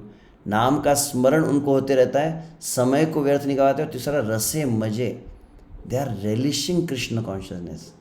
भजन में वो आनंद लेते हैं, रो के भजन नहीं करते हो, प्रसन्न रहते हैं। कम से कम जहाँ रसे मजे, मैं एक बात सुन रहा था, कम से कम वो श्रवण कीर्तन आदि में उनका कुछ रस होना चाहिए। भागवत को सुनने में, श्री कृष्ण लीलाओं को सुनने में, हरिनाम में भी। और भागवत को अच्छी तरह से अगर सुनने में इंटरेस्ट ले तो अपने आप नाम में भी इंटरेस्ट आता ही है। तो रसे मजे, मजे मतलब डूबना, रेलिशिंग, निमग्न होना। तो पहली बात होती है कि वो नाम का स्मरण करते रहते हैं बार बार। एक बात ध्यान रखना चाहिए, ध्यानपूर्वक जप के बारे में मैं जो एक बात मैं विचार कर रहा था, पॉइंट भी टू बी नोटेड, जो यहाँ नहीं लिखा गया है। आप अगर आपकी गाड़ी अगर 120 की स्पीड में चल रही है, अचानक आप गाड़ी को रोक नहीं सकते। ऐसा संभव ही नहीं है कि पूरा 22 घंटे आप नाम से विमुख रहे और अचानक यू टर्न मार दिया, सीधा अब नाम का स्मरण करो। आपका पूरा दिन में अगर नाम का प्रभाव रहेगा, आप हरि नाम को, महामंत्र को बार बार बोलते रहेंगे, बार बार याद करते रहेंगे, तो स्वाभाविक है कि आपको बहुत अधिक कसरत। कुछ लोग एकदम किताबें लेके बैठते हैं, अब मैं ऐसा ऐसा अपने आप को प्रिपेयर कर रहा हूँ, फिर वो कुछ अलग अलग प्रकार के कोट्स लगाएंगे। 22 घंटे क्या कर रहे थे, आलू छिल रहे थे क्या? पूरा दिन कुछ किया नहीं, अचानक बोले अब क्या करूँगा, अब ऐसा कुछ पढ़ूंगा कि पूरा मन चला जाएगा, डूब जाएगा। आइडियली देखा जाए, क्योंकि मैं यहाँ पर जो चेक किया हूँ, नाम की महिमा को सुनना चाहिए। एग्जैक्टली नाम जप के समय पढ़ना चाहिए ऐसा आवश्यक नहीं है, क्योंकि इसके ऊपर काफ़ी कुछ वरिष्ठ भक्तों से मेरी चर्चा हुई, आर्ग्यूमेंट्स भी हुई थी। तो कहा कि सुबह के समय से मंत्र होना चाहिए, क्योंकि आप अगर कुछ पढ़ लेंगे नाम की महिमा तो क्या होगा, अंदर आपका डायलॉग चल जाता है, और फिर आप मंत्र को छोड़ के कुछ और ही अंदर चर्चा चल लगती है कि हाँ ये भौतिक जगत है, जन्म मृत्यु कुछ नहीं, ओनली मंत्र। तो मंत्र उस तरह से करने के लिए आपको पूरा दिन अपने, आप चाहे बिजनेस कर रहे हैं चाहे जॉब कर रहे हैं, प्रत्येक क्रिया में विश्व से चैतन्य महाप्रभु ने जो सरल उपाय होता है, गृहे थाको वने थाको सदा हरि बोले डाको। तो हरि का नाम तो सर्वत्र आप ले ही सकते हैं, तो नाम को चलते रहना चाहिए। और रसे मजे, और फिर अन्य ना ही चाहे।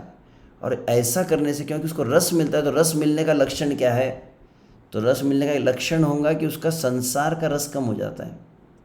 अगर उसको नाम में रस मिल रहा है, भागवत में रस मिल रहा है, वो फिर बहुत अधिक प्रजल्प का रस होता है या संसार के भोगों का रस है, इसमें उसकी मति नहीं रहती है। तो नाम स्मरे रसे मजे अन्य नाही चाहे, सही रूप साधु संगे। ऐसे साधु की संगति, ऐसे साधु के साथ बैठकर जब जप करेंगे, यही दोष जाए।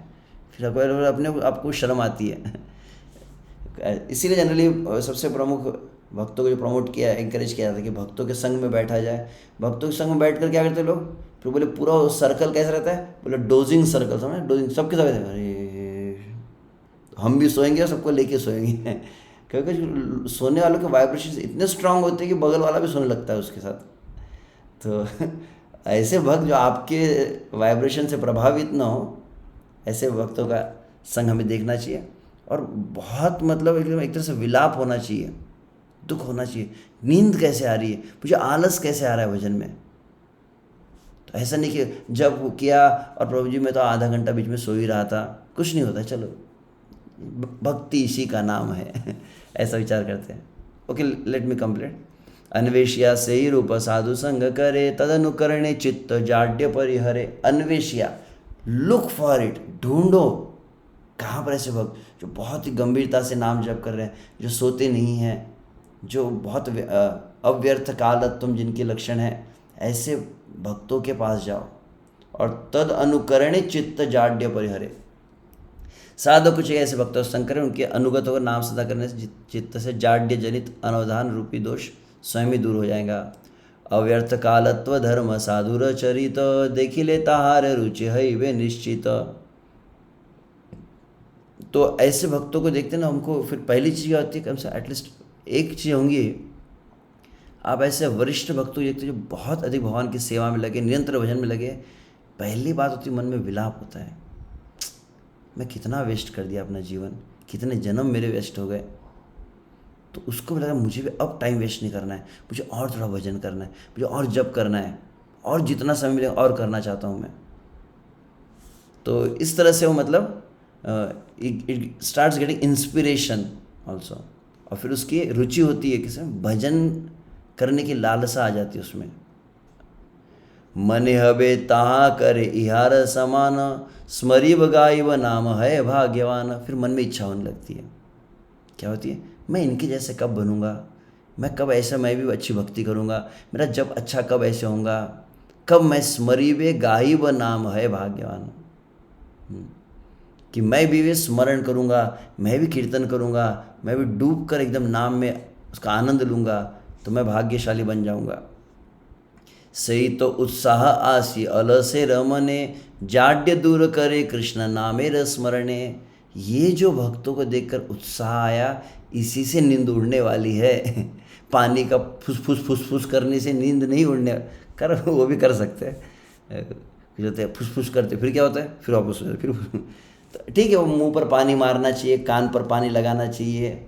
आसन भी होता है ऐसे, एक आसन अभी मैं यहाँ पर दिखा नहीं सकता आपको, आप जानते हो कैसे, उसको सुखासन कहते हैं। इसमें विशुभ से आप जब ऐसे क्या बोलते हैं, पालकी मार के जब बैठते हैं, उसमें आपका जो एड़ी होती है, एड़ी का स्पर्श किसको होना चाहिए, जिसको क्या कहते हैं, मूलाधार चक्र कहा जाता है, जहाँ तक मुझे स्मरण है।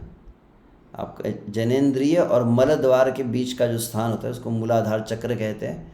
तो योग के अनुसार कहा जाता है, जो योग साधना करते हैं वो क्या करते थे, कई बहुत दीर्घ काल तक भजन करते हैं।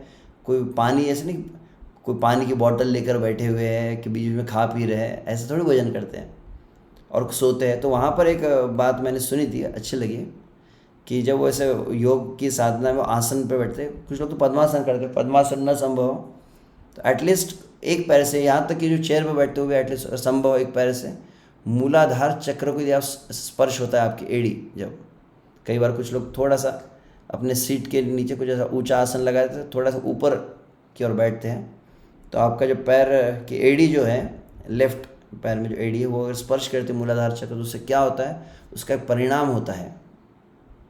उसमें अगर आप आसन में अगर ठीक पक्के हो गए तो उसका एक परिणाम क्या होता है, आपके भूख नहीं लगेंगी, आपको प्यास नहीं लगेंगी और आपको नींद नहीं आएंगी। ये योगासन में एक चीज़ होती है, ट्रिक है ये, कि ये करने से भी, और उसमें क्या होता है, उस तरह से आप बैठेंगे आपकी पीठ पूरी सीधी रहती है, एकदम कड़क रहेंगी, ऐसे नहीं ऐसे बैठे हुए फिर ऐसे ऐसे सो रहे। तो निद्रा आसन भी होते हैं, कुछ लोग बैठते इस तरह से, आप देखेंगे कि उनका कुछ देर में उनको नींद आने लगती है। तो ये आसन भी एक होता है और फिर बाकी चीज़ होती है, परंतु यहाँ पर मूलतः हरिदास ठाकुर जिस सॉल्यूशन को बतला रहे हैं कौन सा है, जाड्य दूर कैसे होगा, भक्तों का संग, गंभीर भक्त जो अपने समय को व्यर्थ नहीं गवाते, नाम का स्मरण करते हैं, नाम का रस का आस्वादन करते हैं, वो बहुत ही आनंद के साथ जप कर रहे हैं, उनको देख के हमको शर्म आती है, ये बढ़िया मज़ा ले रहे हैं और हम सो रहे हैं। इनको गुलाब जामुन मिल रहा है और हम तो एकदम पूरी तरह से भगवान का नाम भी उच्चारण नहीं कर पा रहे। तो मन में थोड़ा विलाप होता है, तो उत्साह आता है कि हम भी भजन करें। मन हवे आज लक्ष्य नाम ये करीबो, क्रमे क्रमे 3 लक्ष्य नाम। ये फिर लगता है अरे 16 माला क्यों, मैं तो 1 लाख नाम जप करूँगा, 1 लाख क्यों, मैं 3 लाख जप करूँगा। भक्तों को देखने से ऐसी इच्छा होती है, ऐसे कुछ भक्त होते हैं। जिस तरह से चैतन्य महाप्रभु कहते हैं, जहारे दर्शन मुख्य आई से कृष्ण नाम, ऐसे उन्नत भक्तों का संग में जप करना चाहिए। आजकल बहुत लोग होते हैं अपने कमरे में बंद कर लूँगा, मैं ऐसे जप करूँगा, तो ये तुम्हारा भजन केवल कई तव। भजन में साधु की संगति जो है, जैसे मैंने हरिभक्ति विलास का शब्द भी उस दिन प्रयोग किया था, नाम जप की विधि में मंत्र सिद्ध की विधि जो सनातन गोस्वामी हरिभक्ति विलास, वहाँ पर क्या शब्द है, तो एक शब्द मुझे स्मरण है, गुरु सन्निधान कहा गया है। मंत्र सिद्ध कैसे होता है, तो बोले गुरु सन्निधान वहाँ पे कहा गया है। इस बातों को यहाँ पर कहा जा रहा है। तो महा आग्रह हवे चित्ते नामेर संख्या अचिरे जाय वे जाड्य। तो बहुत अधिक मैं I want to increase my chanting, मैं अधिक नाम जप करना चाहता हूँ, तो ये आग्रह आ जाता है चित्त में, नाम की संख्या बढ़ाने की। तो फिर ऐसी जब इच्छा होने लगती है, तो पहली चीज़ होती है कि अचिरे वे जाय वे जाड्य साधु रूप, साधु की कृपा से ही निद्रा जाएंगी। That's the solution. ठीक है, तो ये फाइनल पॉइंट्स ओके आप ठीक है नोट कर लीजिए। ओह बाप रे, समय तो मैं बहुत एक्स्ट्रा ले लिया, हालांकि इसमें कुछ प्रश्न उत्तर भी मैं लेना चाहता था, तो इसको हम कर लेते। तो अभी जितना कहा उसका पॉइंट्स यही है, नाम जप के बिना अव्यर्थ काल गुण से युक्त जो साधु हैं उनको ढूंढे, उनका संग करे, उनके अनुगत्य में नाम जप करे, उनके साधना को देखने से नाम रुचि की लालसा आती है और उनके समान बनने की भावना आती है, और फिर अधिक नाम जप करने की दृढ़ भावना या तीव्र इच्छा होने लगती है। हरे कृष्ण कृष्ण कृष्ण हरे हरे, हरे राम राम राम हरे हरे।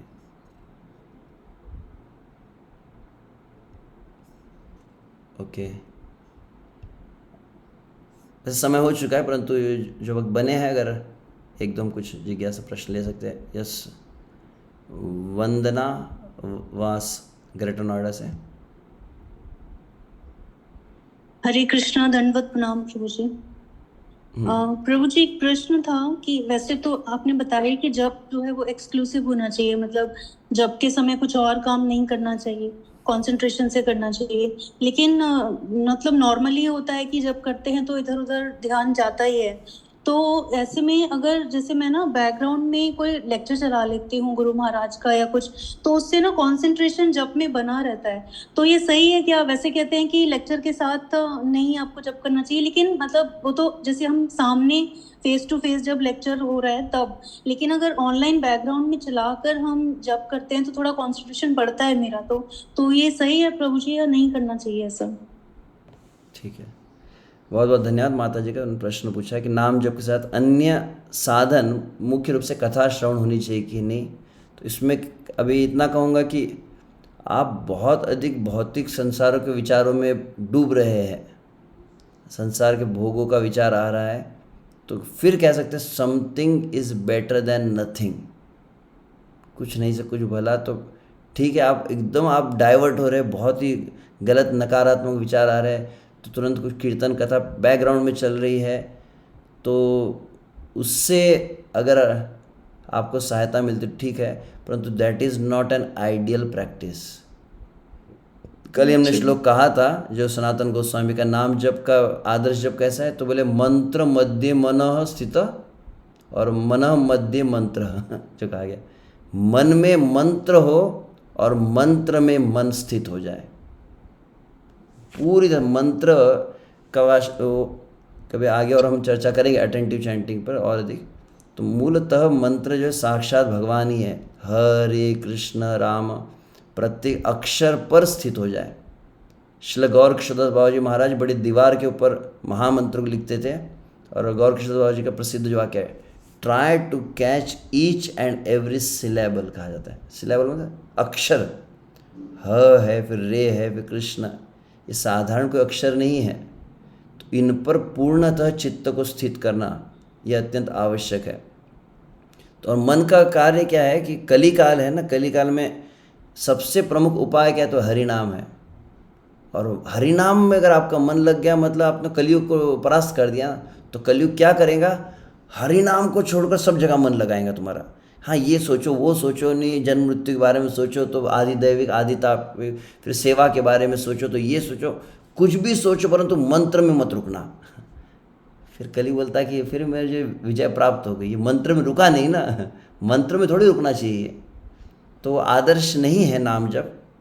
ठीक है, आप बहुत अधिक दिन भर संसारी विचारों में रहते हैं, तो इसलिए वहाँ विचार आ सकते हैं। तो इसीलिए हम जैसे रात्रिचर्या का जब बात की थी, उसमें ऑलरेडी हमने बताया था कि you have to prepare yourself a day before, कि पूरे जैसे परम पूज्य श्री लोकनाथ स्वामी महाराज जी का वाक्य सुनते भी हैं कि आपका 2 घंटे का जब कैसे ठीक होगा, तो बोले 22 घंटे की तैयारी रहती है। पूरा दिन आप किस तरह से भगवान की कथा सुनते रहते हैं, जब कीर्तन करते रहते हैं, कोई वैष्णव अपराध नहीं करते हैं, सेवा में लगे रहते हैं। और जो व्यक्ति गृहस्थ है, अपना बिजनेस में भी हो, अपने जॉब में भी हो, वह भी किस तरह से श्री कृष्ण भावना से वो युक्त रह सकता है अपनी क्रियाओं में, उसको प्रयास करे। और रात्रि को सोने के पहले वो भगवान की कथा का श्रवण करे, कृष्णा बुक पढ़े, और सबसे मेन है कि गैजेट को दूर रखे। विजय भक्त ने कहा कि अगर रात्रि को सोते समय आप हाथ में मोबाइल लेके सोए, तो बोले सुबह का आपका ब्रह्म मुहूर्त का भजन नष्ट हो जाता है। एटलीस्ट जैसे हमारे शशिदान बोलते कम से कम 2 घंटे पहले आप जब सो रहे हैं, उसके एटलीस्ट मिनिमम, बहुत ज़्यादा रहा तो 1 घंटा कह देते फिर हम, जनरली 3 घंटा कहा था, फिर 2 घंटे, फिर कहते तो 1 घंटे में तो दूर रख दो, इंटरनेट को बंद करके रख दो। ऐसा नहीं कि फिर व्हाट्सएप फिर मैसेज आ रहे हैं, घंटियाँ बज रही है, तो फिर बहुत अधिक विक्षेप रहता है। तो फिर उसको है ना सुबह के जब में स्ट्रगल करना। Morning time ideal is not for struggle, morning time is for relishing the holy name. पूरा दिन अगर आप हरिनाम में जुड़े रहेंगे तो सुबह का जप आपका काफ़ी मतलब मज़ेदार जप होगा। पूरा दिन अगर आप संसारिक क्रियाओं में बहुत अधिक भावना से युक्त रहे, संसारी भावना से, तो मोस्टली लोगों क्या अनुभव है, बोले सुबह का जब एक स्ट्रगल होता है, सो रहे हैं, गिर रहे हैं, पढ़ रहे हैं, मन भटक रहा है, ये सब चीज़ें तभी होती हैं। आशा करते हैं आपके प्रश्न उत्तर मिला हो। पल्लवी माता जी।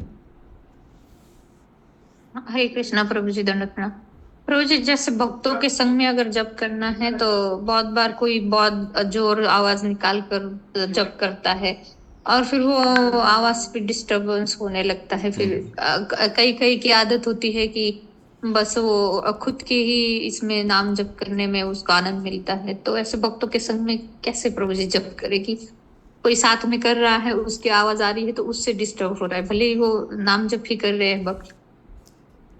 तो इसमें ऐसे बताया गया, आप भक्तों के संग में बैठना है विशुद्ध से, जिनसे आपका भजन जब अच्छा होता है। तो जनरली इसमें जो वरिष्ठ भक्तों का संग है, जनरली बहुत जोर जोर से चिल्ला कर ऐसे जो हरे कृष्णा कृष्णा कृष्णा ऐसे जो कर रहा है, मतलब वो अभी उतना रेगुलर चैंटर नहीं है, नया चैंटर है, कुछ 1 साल का हुआ होगा, 1.5 साल 6 महीने का नया भक्त ऐसे चला। तो उनको थोड़ा कहा भी जा सकता है, वो कान में ईयर प्लग लगा लीजिए, उनको थोड़ा मतलब हेल्प करना है, क्योंकि ईयर प्लग लगाने से क्या होता है, आपको अपनी आवाज़ ज़्यादा क्लियर सुनाई देती है, तो अपने आप धीमी गति में हो जाता है आपका, जो उपांशु में आ सकते हैं। वाचिक से उपांशु में आने का एक जो उपाय है, कुछ लोग से कान पर हाथ रखते हैं, कुछ लोग मुख के सामने हाथ रखते हैं, कुछ लोग ईयर प्लग लगाते हैं, इससे वो अपना जो शब्द है आपको आता है, फिर वो बहुत ज़ोर से नहीं चिल्लाते हैं। बहुत ज़ोर से चिल्लाने का एक कारण यह भी होता है कि जिसका पूरा दिन अगर रजोगुण में रहा हो, उसको फिर क्योंकि संसार के विचार आ रहे हैं तो उसको भगाने के लिए चिल्लाने लगता है, कभी कभी जोर जोर से करने लगता है। तो प्रयास करें कुछ ऐसे वरिष्ठ भक्त हो जिनके साथ आप बैठकर करेंगे, तो फिर जिनकी थोड़ी धीमी आवाज़ भी होती है उसके साथ आप किया जा सकता है। आराधिता माता जी। हरे कृष्णा प्रभु जी, सादर प्रणाम। प्रभु जी, हमारा सुबह में चैंटिंग सेशन होता है 3 से 5 बजे, तो उसमें हम प्रभुपाद जी की चैंटिंग लगा देते हैं। तो मैं तो खैर वॉइस बंद करके ना जो लिखा होता वही पढ़ती हूँ, तो क्या ये ठीक है? मतलब कि या उनकी वॉइस भी सुनना चाहिए? सुनना चाहिए, सुनना चाहिए उनकी वॉइस। थोड़ा अनादर हो जाता है।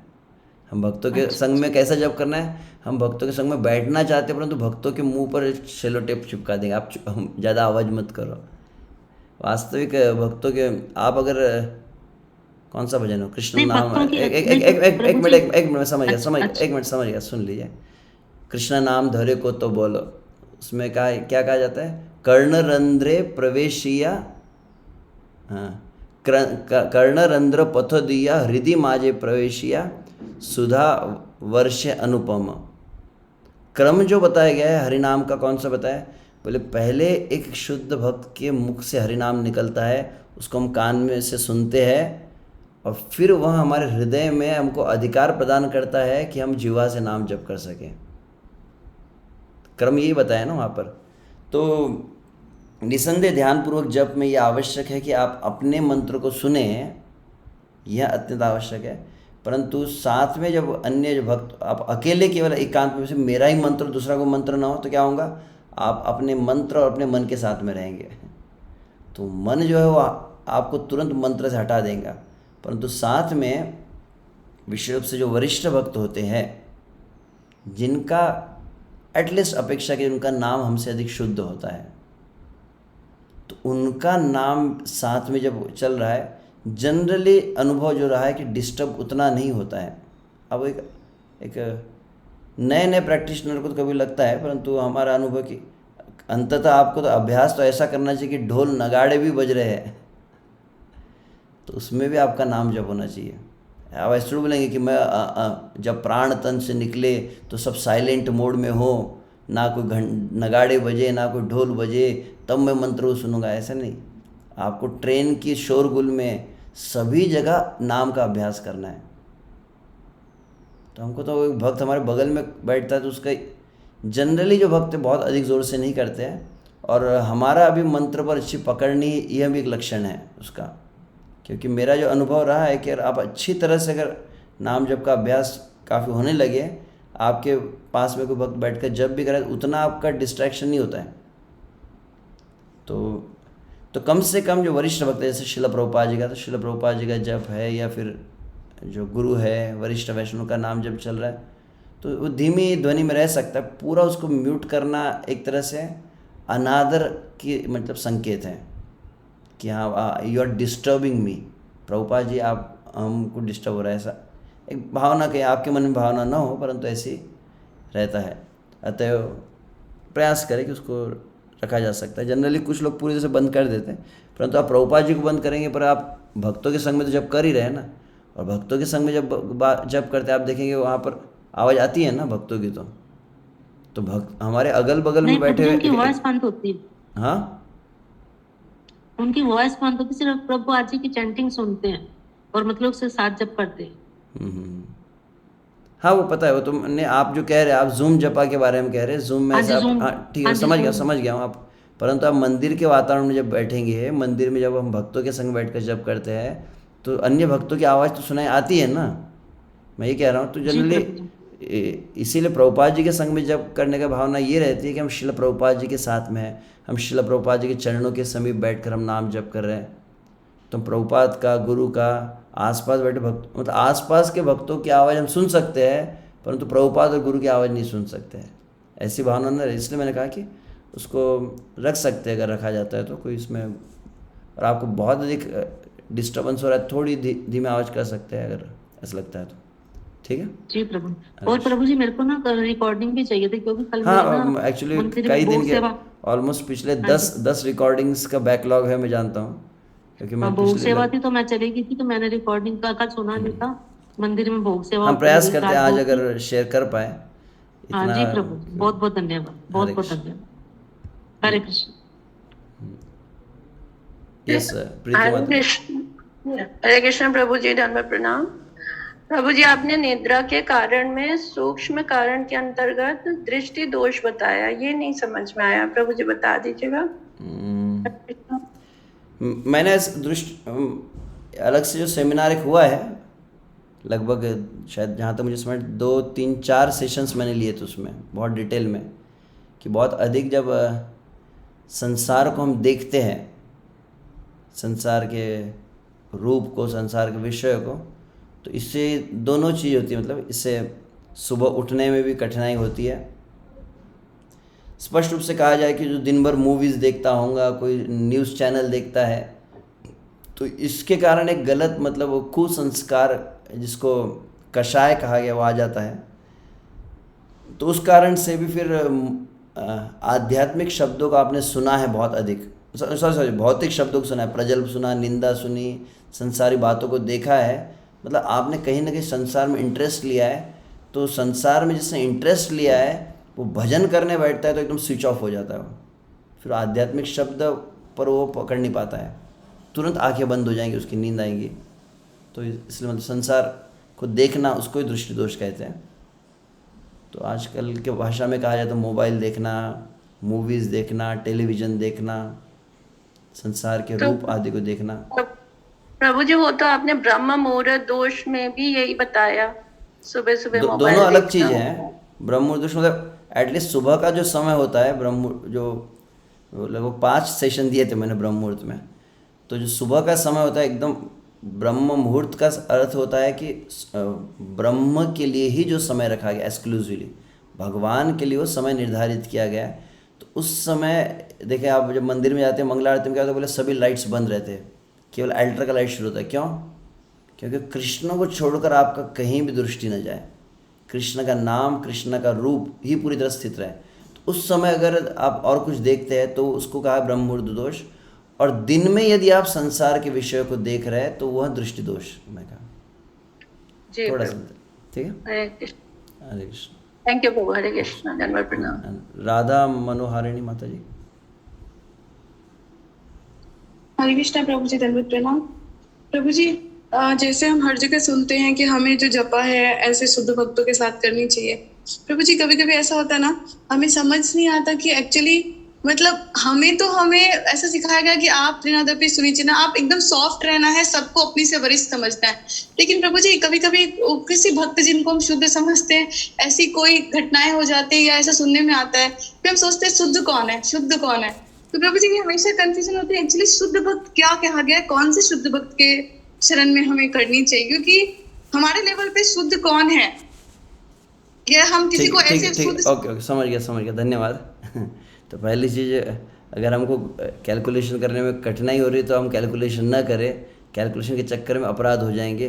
क्या करना चाहिए, यहाँ पर आपने हरिदास ठाकुर का डेफिनेशन पढ़ा है, जो नाम को ध्यानपूर्वक जप कर रहा है। सनातन गोस्वामी ने कहा कम से कम दिख तो रहा है आपको, और वो बहुत उछल कूद नहीं कर रहा है, उसमें बाह्य चंचलता नहीं दिख रही है, और वो मन उसका स्थित है। कम से कम बाहर, आप अंदर के मन को किसी तो हम पढ़ नहीं सकते कि सही में वो हरिनाम में रस ले रहा है, किस में ले रहा है।